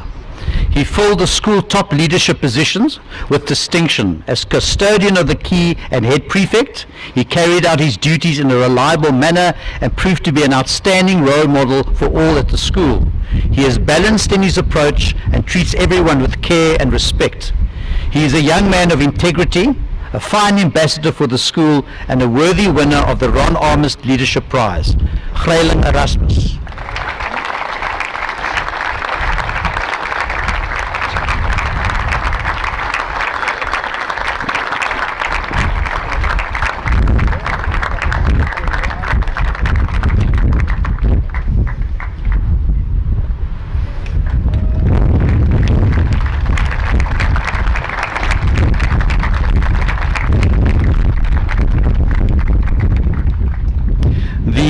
Esme Cooper Medal and Samuel Blumenthal Memorial Prize for ducks of the school. He displays a thorough understanding of his subjects and consistently achieves distinctions in all 7 of these subjects. His outstanding results are indeed a fitting reward for his conscientious work and determination. He wins the Esme Cooper Medal and Samuel Blumenthal Memorial Prize for the ducks of the school. Keegan Manyaka.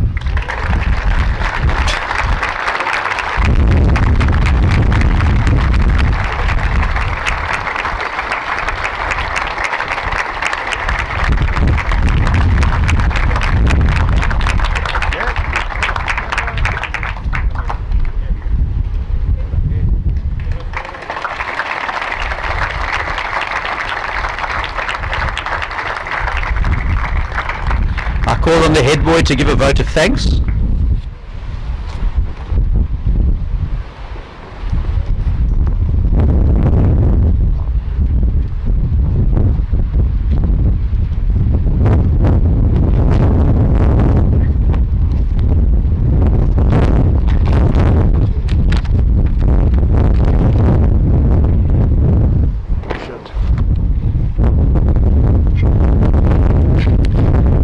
Ladies and gentlemen, 2 days ago Mr. Dewar asked me to give a vote of thanks for our special guest today, Mr. Norman.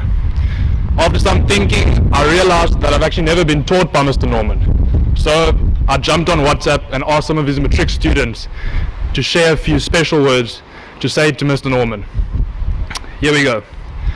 Thank you, sir, for going the extra mile and for always prepping us so well before match day.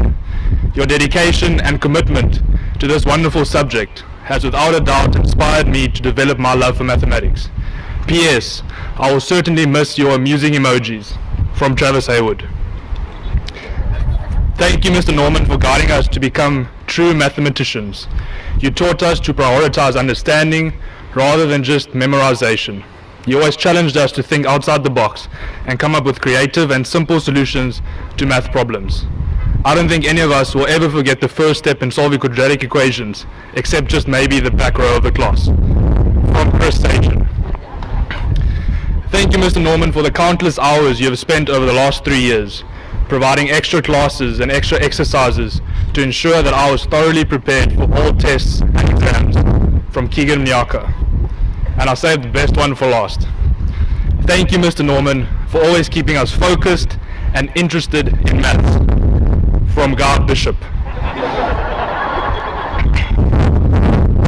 on behalf of the school, I'd like to ask Mr. Norman to please accept this gift as a token of our appreciation.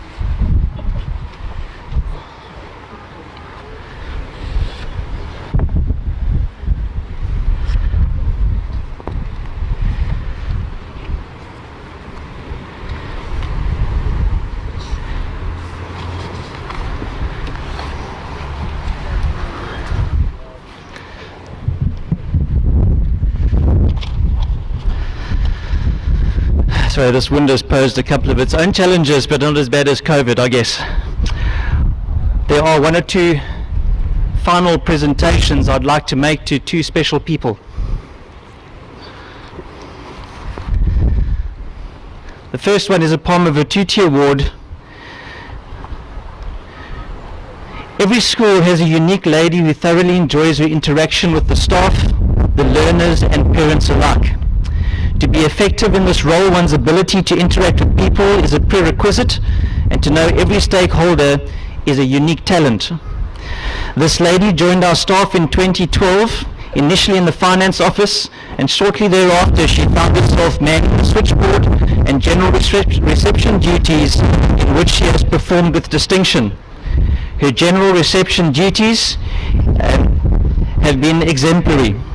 Mrs. Tonkin has not only focused on this specific role, but has expanded her passionate involvement in other ways by assisting with the sale of memorabilia as well as the Water Polo Club as a member of the local tournament committees. Her task of general switchboard operator is an onerous task, and she happily assists with the recording of the learner absentees and the code of conduct for all the learners. We are all grateful to Mrs. Tonkin for her contribution to the smooth running of the school over the past 10 years. Please join me as we congratulate Mrs. Tonkin for her loyal and dedicated service of the past 10 years at Selborne College.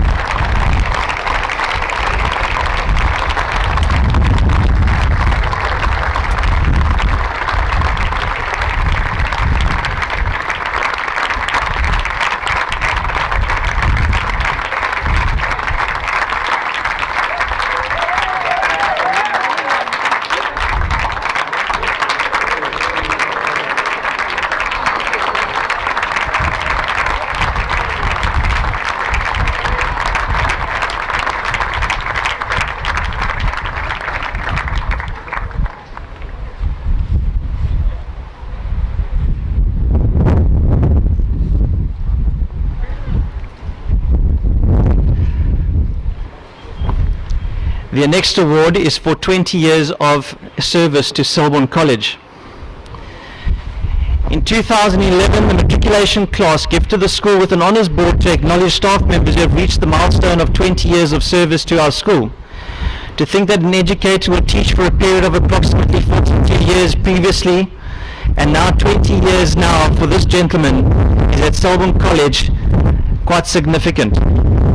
This gentleman joined our staff in January of 2001 as a highly qualified mathematics teacher and made a considerable contribution to this department. Regrettably, in 2008, he left the school with a heavy heart to lecture at a local tertiary institution.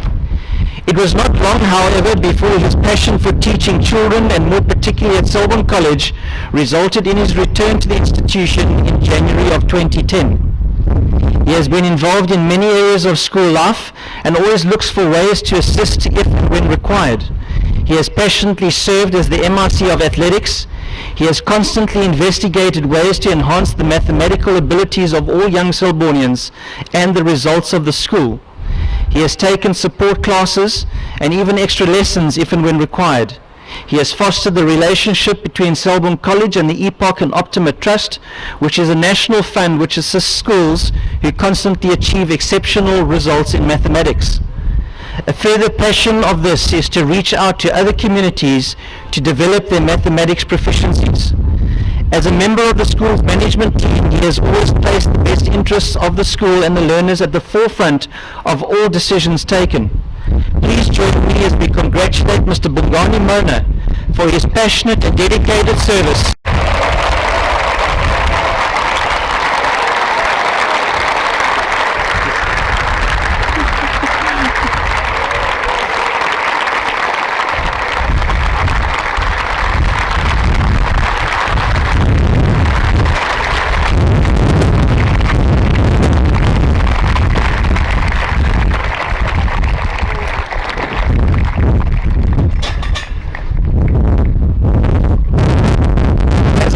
Please join me in congratulating Mr. Bongani Mona for his passionate and dedicated service over the past 20 years to Selborne College. His name will be placed onto this honours board in the Emsley Centre alongside other staff members of Selborne College of more than 20 years service. Mr. Mona. Congratulations, sir. Well done. Sir, hold on.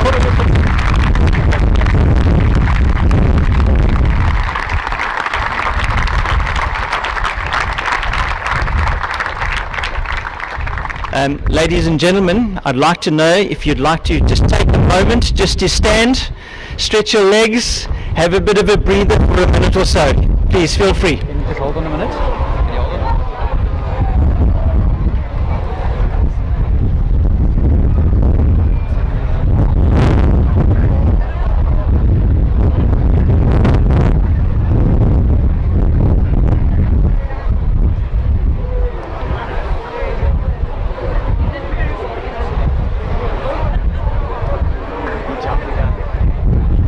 Thank you, Suju.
Right, thank you very much. If you can return to your seats.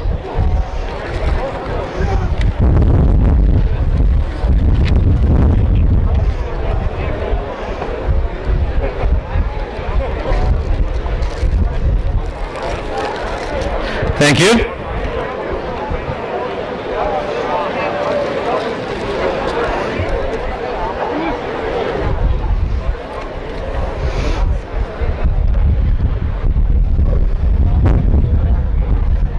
Thank you, gentlemen. We're waiting for you.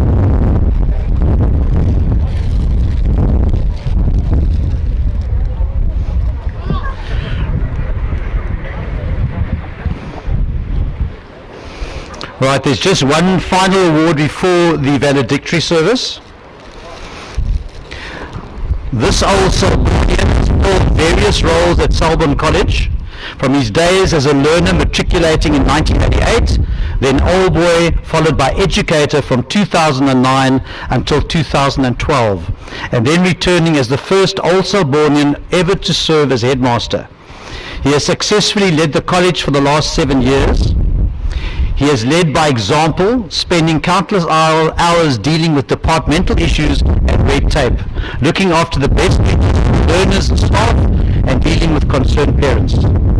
His unwavering leadership and guidance, piloting Selborne through the challenging, unprecedented COVID-19 pandemic, has been commendable. This has been a mammoth challenge for all concerned, but he has risen to the occasion and displayed great leadership, patience, resolve, tenacity, and forward thinking. This gentleman and true leader has effectively navigated Selborne College staff and the boys through a difficult time. Selborne has continued to grow during his tenure with the opening of the music centre, the upgrade of the science block and technology classes, and the construction of the Jubilee Tower, amongst many other projects. In recognition of his dedication, commitment, unwavering and outstanding continued service to Selborne College, a Palmer Virtuti Award is awarded to Mr. Andrew Dewar.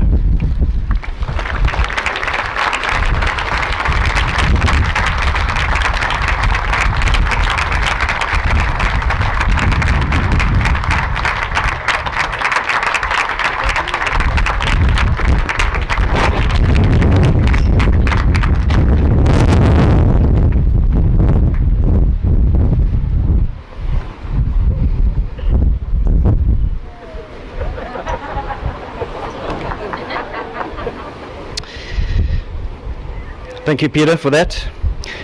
Just before we start the valedictory, if I can just ask the prize winners just to remain behind after this ceremony. We realized that you want to get a photo opportunity with your awards, and the wind hasn't allowed us to do that during the course of the ceremony. So if you can just stay behind, please. All right, on behalf of the parents of the grade 12 class of 2021, it is my privilege to address these young men of Selborne College. Although the time has passed in a flash, you have changed from small, fresh-faced grade 8s into awkward, slightly unfriendly grade 9s and 10s, and finally into tall, polite, enthusiastic, confident and capable grade 12s. Your journey at Selborne College has been 5 years, 3 of which followed the natural path. The 4th and 5th came with surprises and disappointments. But from that came new skills, the ability to adapt, resilience, self-discipline, home study, and the lesson never to take time for granted. Your year group will always be bound closer by the events of these past 2 years. Research shows that your peers have a far bigger influence in forming your character than previously thought. Peer pressure is often considered a negative, but in this class it is undoubtedly a positive. So the class of 2021 has played a part in who you have become. In a sense, although you are leaving Selborne, Selborne will never leave you and will always be a part of who you are. Although this is a talented class with boys excelling in sport, academics, music and culture, my most overriding impression of this grade is that you're a really decent group of young men. There can be no greater accolade. I trust that you will never forget the values and character you learnt at Selborne from your teachers, your friends, and your parents. For many boys, finishing school is great. No more uniform, less rules, and freedom at last. For some, though, it will be the last time you will play in a sports team, march in the cadets, or play music in a band. You may not fully realize it now, but you will never again experience this special brotherhood that is Selborne. I know that I speak for all the parents when I say that they will miss this period in their lives, watching sport, listening to the band, or going on tour around the country. There are so many great memories, from the chaos that was Little Legends at the primary, the stress of the tie test, to the trepidation of the first grade Bloom tour. As parents and boys, you made friends and may have had some challenges, but building character along the way. In conclusion, I want to say well done, young men. You are true Selbornians, and we are extremely proud of you. We wish you everything of the best for next year as you now march into the future. Be bold, be courageous, be your best.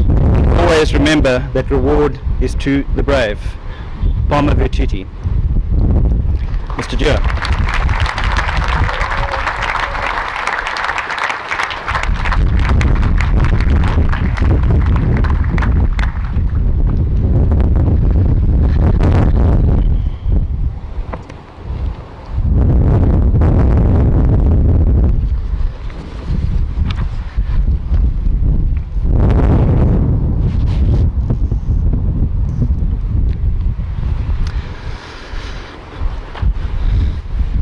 On the magazine cover of 2017, your first year at Selborne College, it was written, "Standing strong, showing the way." What an inspiration these words have been if you are to look back over the last few years at Selborne College. I'd like to share some memories of those years, particularly focusing on those little boys arriving in grade 8. Barnabas Appiah, Michael Langley, Mkweno Nkane were prominent already in grade 8 in the first aid club. Menkwa Makapula was a prominent member of the drama club that year that performed Tableau in Red, Oil on Canvas, 15 Years for May and Rondo, and the club walked away with an overwhelming number of medals at the RTO Kafir Tienertoneel. Brothers Johan and Stefan Janssen van Rensburg, Lita Gakela, Tashinga Kwaramba performed for the marimba band as new members to the school. James Calver, Keegan, Nyaka, amongst others, found themselves sitting in the front row of the military band, with Keegan always tapping that foot. Sinasipo Zansi was making his mark in the video club. The under-14A polo, captained by Keegan Nyaka, won through to the final against Redham at the Jeppe Ken Short tournament, a fate previously achieved only back in 2002. They also went on to win the Jason Murray that year. Shlombeng Gudra, Sibabawe Krina were selected for the under-14 athletics championships. Stephen McGregor and Jordan Stradham rode in the under-14A doubles final at SA Champs. Sinasipo Zansi took 5 wickets for 28 runs versus St Andrews for the under-14B cricket team, while Adam Bruce took 4 for 27, assisting them in winning that match by 26 runs. Bailey Conroy scored a quick-fire 124 not out versus Port Rex. Damien Standing, David Skinner, Darren Russin, Chris Sagan, Mkweno Nkane and Daniel MacDonald were prominent members already in the cross-country team of that year. The under-14A rugby team had a superb year, scoring a mere 536 points and only conceding 81. That is an average score per match of 36 points to 5 in their favour. By the end of the season, they finished in 4th position on the South African schools rankings. The under-14A hockey team was very successful, Bailey Conroy scoring 25 goals in that year. Norton House was struck by flooding in the downstairs passage. There was a major clean-up by the boys in that year. It was also the year of the music centre been officially opened. Excuse me. The current president of the OSA, Mr. Selborne, presented his very moving poem titled, I Am a Selbornian. It was the year of that epic rugby match with victory against Grey Bloom on this very field by 20 points to 19. I still recall the grandstand emptying, and while the boys ran onto the field and the referee turned around and said, guys, there's still a minute to go, but we thought the game was over. That was the longest minute I've been sitting through. Gentlemen, and what such wonderful memories, and I'm certain there are a lot more that you can think of right now. 5 years have passed and much has been accomplished, and there are still a few hurdles to go. I ask that you all at this time consider the following. What is your why? What is your why? In other words, have you found your purpose in life?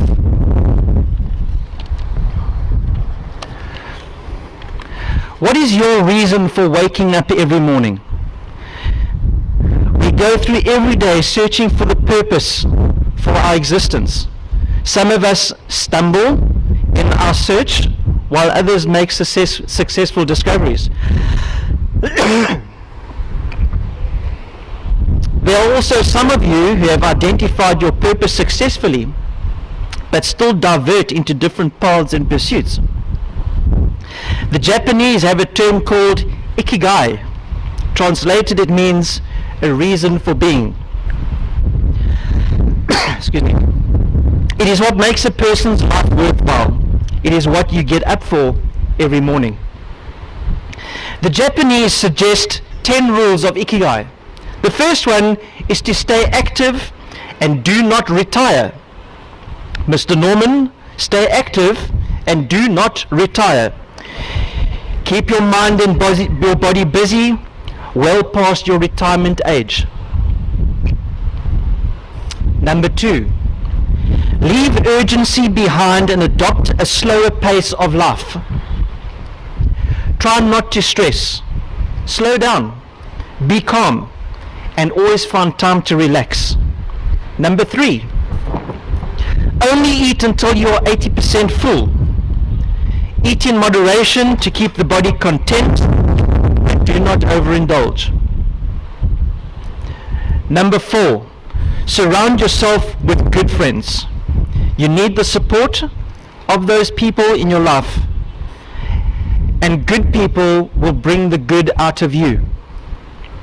Number 5, keep in shape through daily exercise. As you know, a healthy body results in a healthy mind. Number 6, always smile and acknowledge people around you. Share in their success, even if it is not yours. Very important. Number 7, find a way to reconnect with nature. Enjoy your pets, enjoy the outdoor living, explore, and more particularly, explore your own country. Number 8, give thanks to anything or anybody who brightens your day and makes you feel alive. Number 9, live in the moment. Do not wish for tomorrow or the next month. Make the most of every day and all it has to offer you. Don't wish your time away. And the last one from the Japanese says, follow your ikigai. Follow your reason for being. Excuse me. The benefits of knowing your why. By knowing your ikigai, it will provide clarity in your life. You then become unstoppable. You become focused and fully committed to your goals, and you'll be able to shape your own life. Not knowing your purpose, what you want out of life, will then result in you living an unclear one. You will then be susceptible to wasting your time on futile endeavors. By keeping focused on your life goals and pursuing them passionately, you will be able to avoid any distractions that are placed in front of you. It helps you to live healthier and far longer. Science has proven that to have a purpose in life leads to a longer lifespan as an older adult. It allows you to live a life with integrity. You are living true to yourself and not presenting a facade or act like you are passionate about something. Your passion will then be genuine. How do you find your own ikigai?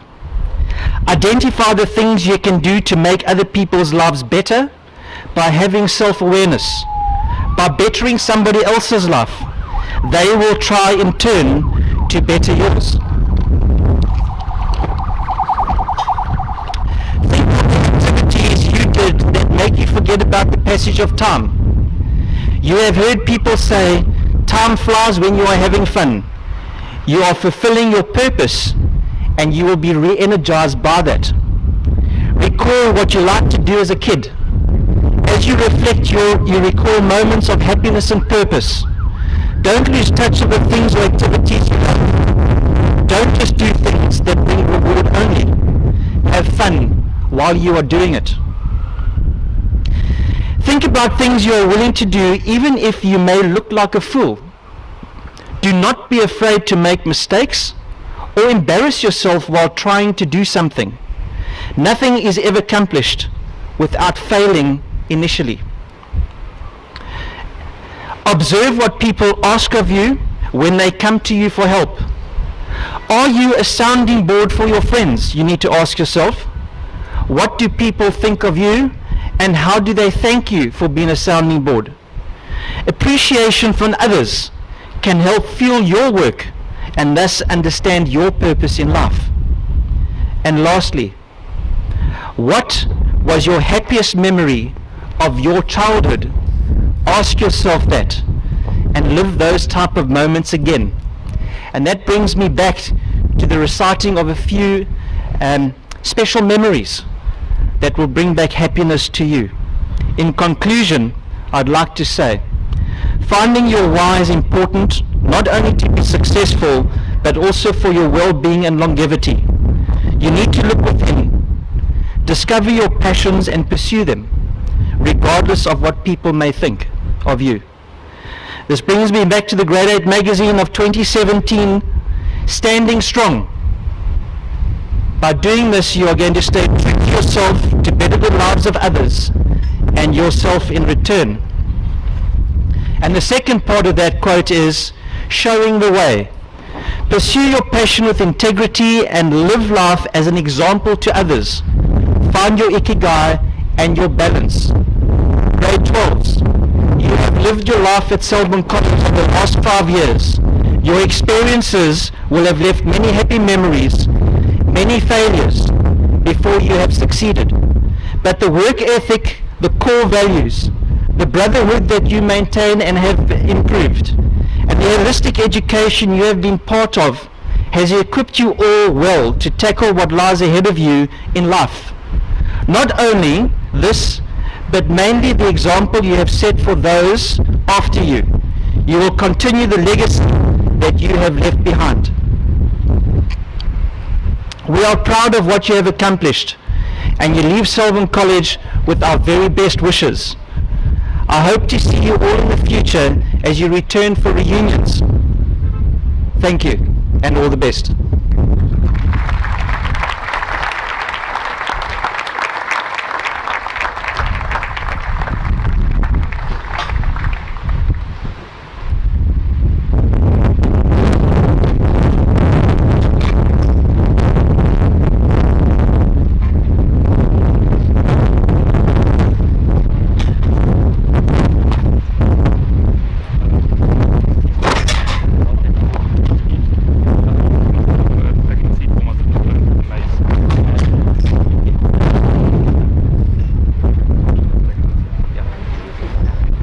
Have you got that little piece of paper? Oh, I'm doing the speeches. I've got it written. Okay, all right, 100%. Cool. Thank you, sir.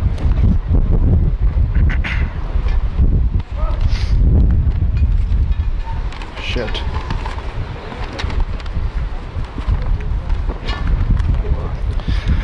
Good morning, Mr. and Mrs. Dewar, staff, special guests, and most importantly, the class of 2021. Here we are, gents, at the end of our school career, at our valedictory. It feels like yesterday we all walked through those big gates without our ties, wondering whether we'd made the right decision to come to the school, and for some of us, to leave our old friends behind. It definitely wasn't easy for me to choose Selborne, but it will forever be one of the best decisions I've ever made in my life.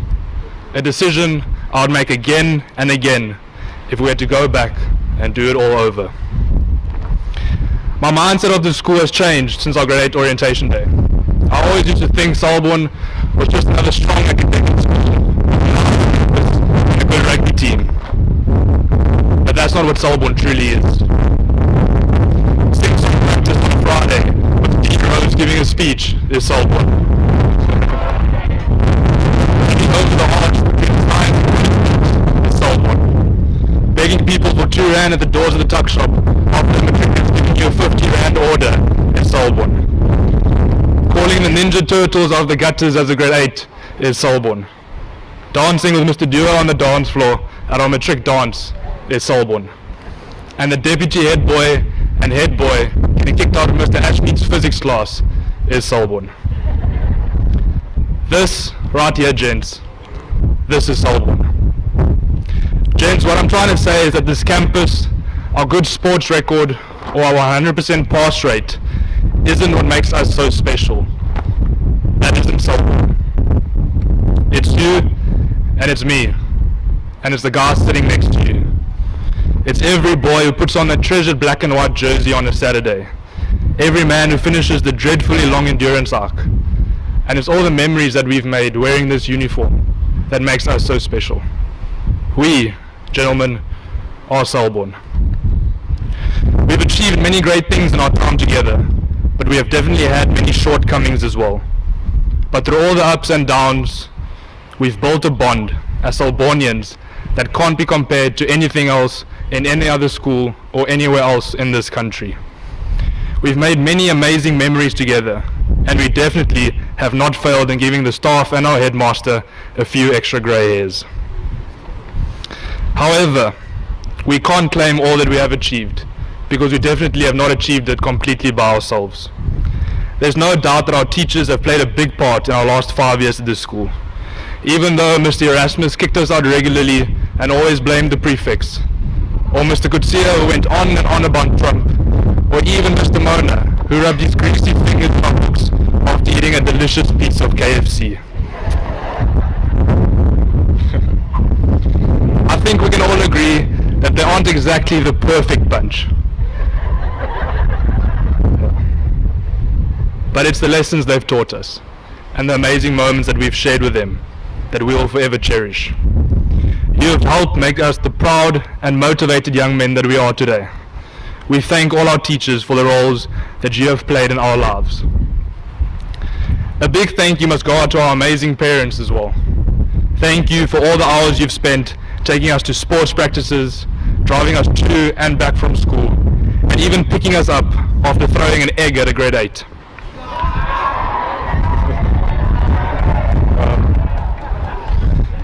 Words can't emphasize just how grateful we truly are for everything that you've done for us. I ask all the boys to join me now in giving our amazing staff and parents a warm round of applause to show our appreciation.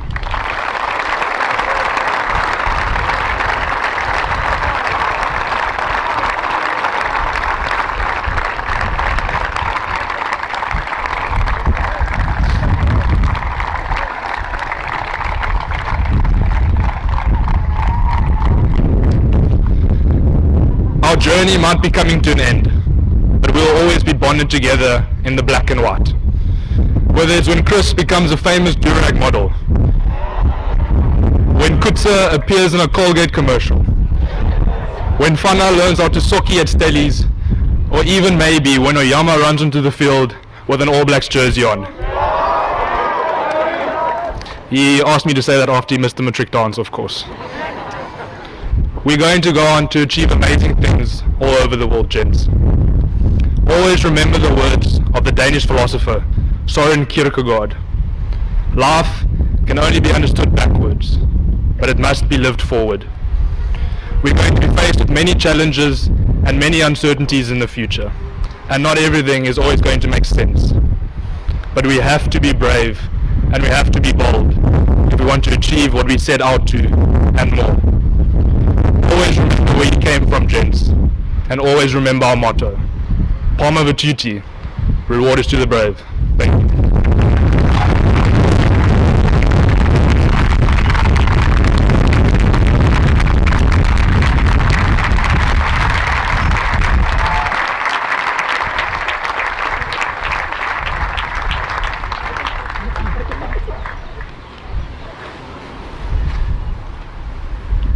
Thank you very much, Krayling, but can I ask you to return to the podium for the next stage of this ceremony?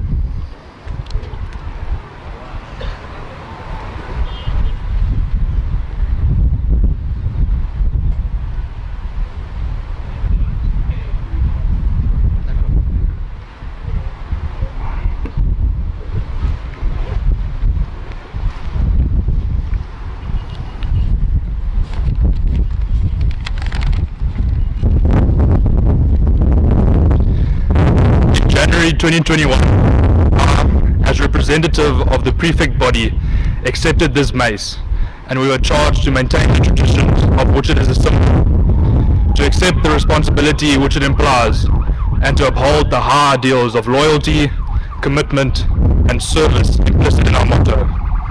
I now return this mace to the school, and likewise charge you, who remain, to maintain in your turn all of which it is a symbol. Accept the opportunities which are yours. Face the challenges which confront you, and act always in such manner that Selborne College may be the better for your having passed through it. Siyavuma is Selborne.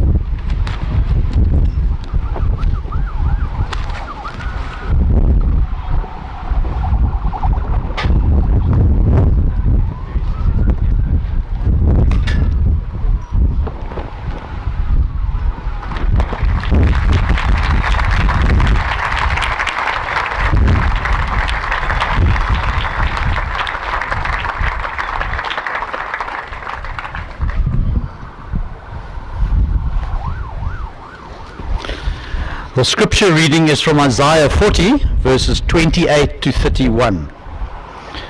Do you not know? Have you not heard? The Lord is the everlasting God, the creator of the ends of the earth. He will not grow tired or weary, and his understanding no one can fathom. He gives strength to the weary and increases the power of the weak. Even youths grow tired and weary, and young men stumble and fall. But those who hope in the Lord will renew their strength. They will soar on wings like eagles. They will run and not grow weary. They will walk and not be faint.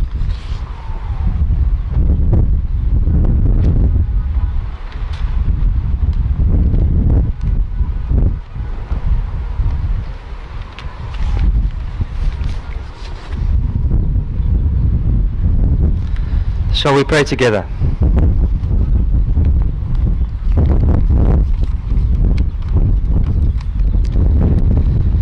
We pray for the school.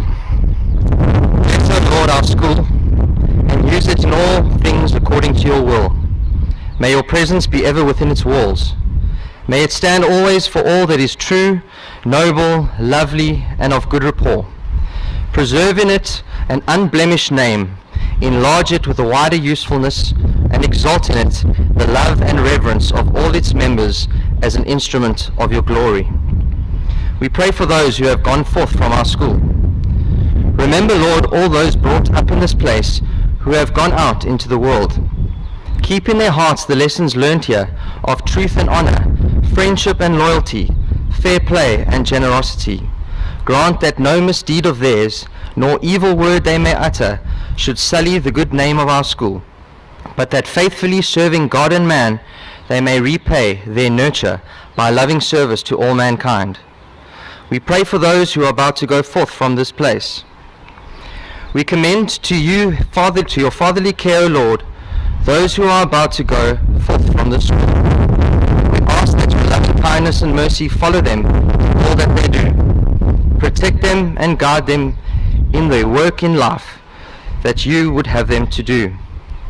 Help them to remember the ideals that they have learned here. Grant them the ability to resist temptation, keep them from danger, and above all, let them seek after you. We pray for the parents. Lord, we thank you for our parents, for their love and sacrifice in all that they do for us. May you give them special wisdom as they support us in this time of examinations. Let us also remember those who remain behind. May all of us that remain be loyal to the school, and may we be honest and upright in all that we do and say, as we strive to uphold the good name of Selborne College. We ask your blessing on all present in this place today. Let us say the Lord's Prayer together. Our Father, who art in heaven, hallowed be thy name. Thy kingdom come, thy will be done on earth as it is in heaven. Give us this day our daily bread, and forgive us our trespasses, as we forgive those who trespass against us. And lead us not into temptation, but deliver us from evil. For thy is the kingdom, the power, and the glory, forever and ever. Amen.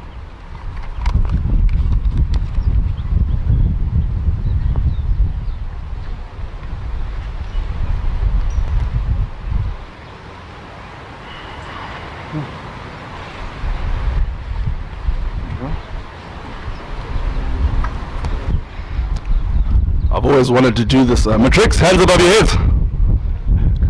Get the blood flowing, get the blood flowing. Fraga in Lapi. Courtesy of Mr. Kutier's history class. If you guys have ever been in one, you can put them down again.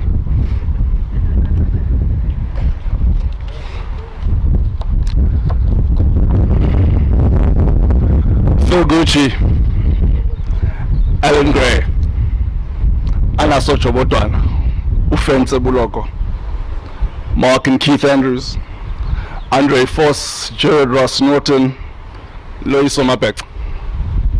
Names so familiar to you men that they're almost engraved into your souls. To some, these names are just a select few among ordinary human beings. Just another winged and striped soldier in a beehive, disappearing into a sea of constant buzzing. Just names, meaningless and insignificant. To the headmaster, Mr. Andrew Jua, Bra Andy, our guest speaker, Mr. Max Maklobangile Norman, the Selborne staff, parents, and most importantly, the young gentleman sitting here today. Good morning. There comes a time in a young man's life where he has to make the decision to be somebody. As we all hail from various environments and backgrounds, our paths differ quite significantly. And our end is not the same. Some of us are engraved into the halls of fame of life, showered with accolades, trophies of gold, medals of honor, titles and robes, accompanied by a roar of acknowledgement. Yet some, like the seas that fall on the rocky path, do not get such an ending. Our world today is full of that latter. Young men aimless without direction, angered by circumstance and ill treatment from childhood that manifests into rape, murder, woman abuse, theft, crimes against humanity. We're stuck in a world where fear is the head of the household, chaos, the best friend of the youth, kneeling down at the feet of drugs and alcohol. Our society has become so dysfunctional at the hands of young men who have fallen by the wayside. Yes, you do become somebody, but you're somebody nobody else wants to be associated with. Achievements like people are not the same. As I mentioned before, some get the cheers, yet there are those that simply get a pat on the back, a small touch of gratitude, a wink, a smile, a handshake, yet their actions have changed the world so greatly. This association is filled with such. Our mandate as this body is not to encourage thousands to merely gather once every year at a Founders Day and give donations, or undermining one another by comparing wallet sizes and the hum of one's car engine. No, we're more than that. It's taking that call at 3 a.m. to that fellow comrade who's immersed in despair, consoling the gentleman who's just lost a loved one, giving an opportunity to a jobless brother, lending a hand to a fallen soldier, lifting each other up as one. Though our paths may be different and our versions of being somebody never the same, one thing we can never change is that by virtue of us walking through these gates, we are one. We have a duty towards one another to ensure that none of our brothers fall into the depths of evil, that none of our brothers raise their hands to women, children, or even themselves. We have a duty to protect each other, to support and give advice to one another. Yes, as much as you're eager to leave the school and take the new steps in your journey, this is where camaraderie begins. If we all can adopt this kind of mindset, the list of legends I opened the piece with expands with the likes of Khweling Erasmus, Keegan Nyaga, Ayabulela Magadla, Alexandros Pouros. Wouldn't you like to be counted as well? That's why the Old Selborne Association exists, so that at the end of the day we can all smile knowing that we've become extraordinary men, not because of individualism, but through unity. You're about to become somebody, more than just a name. The men I mentioned in the beginning are legends that we honor and cheer as Old Selbornians. And today, it is not only your time, but your turn to earn that status. Matric class of 2021, welcome to the Old Selborne Association. Palma Vituti.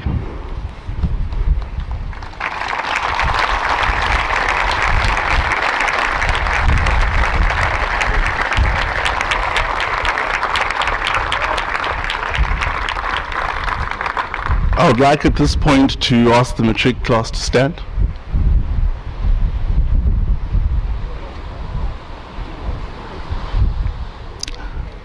I'd like to encourage you today to ensure that you do join this movement, because that's what we are. We're exactly a movement. So submit your form, get the required amount to solidify that life membership, and get these cool ties and badges. Maybe one day you can wear one of these guys. And we'll slip them in your pack when you get your results at the beginning of next year. And believe me when I say that it is so beneficial to keep in touch and be a part of this Old Selborne Association. I wish you all the very best, and once again I congratulate you and welcome you into the Old Selborne Association. I thank you.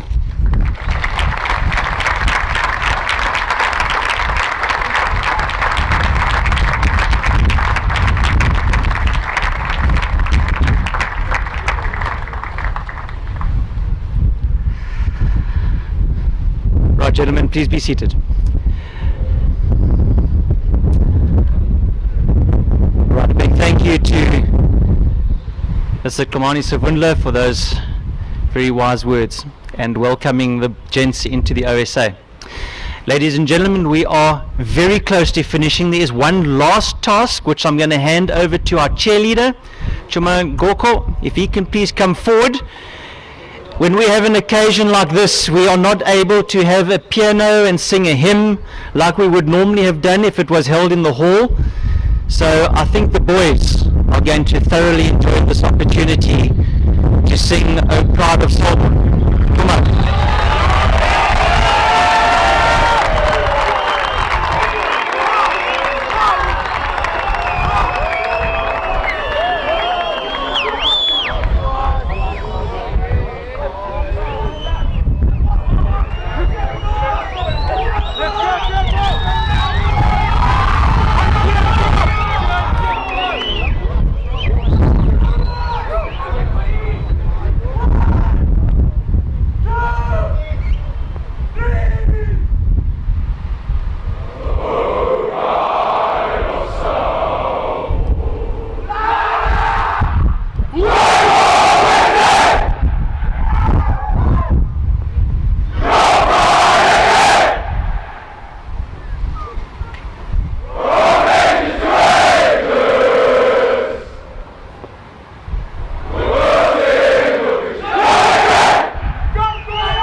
like to thank the parents and the family members of the matric boys who have been with us this morning. I know it's been a long sit in the heat of October in South Africa is not that easy. Thank you very much. I know that the boys have truly treasured your support over the last 12, maybe sometimes 13 years of schooling perhaps.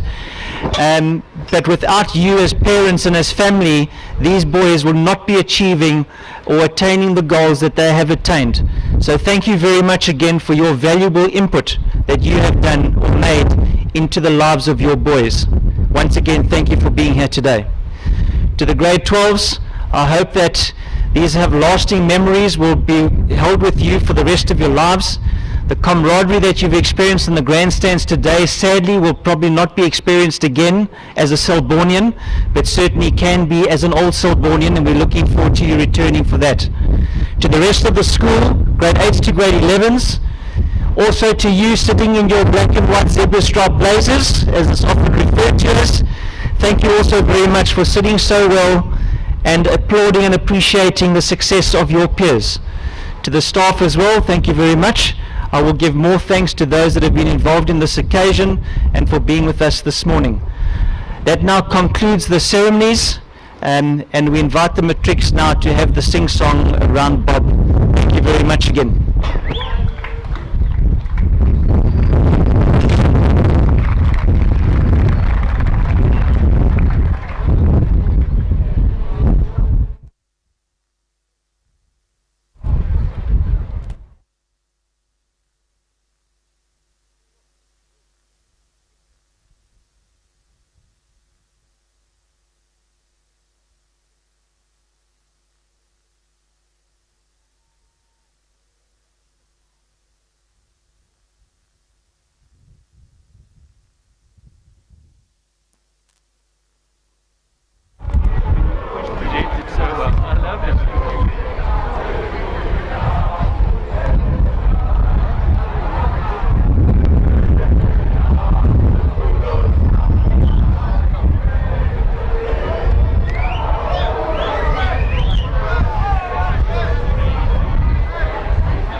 Ja,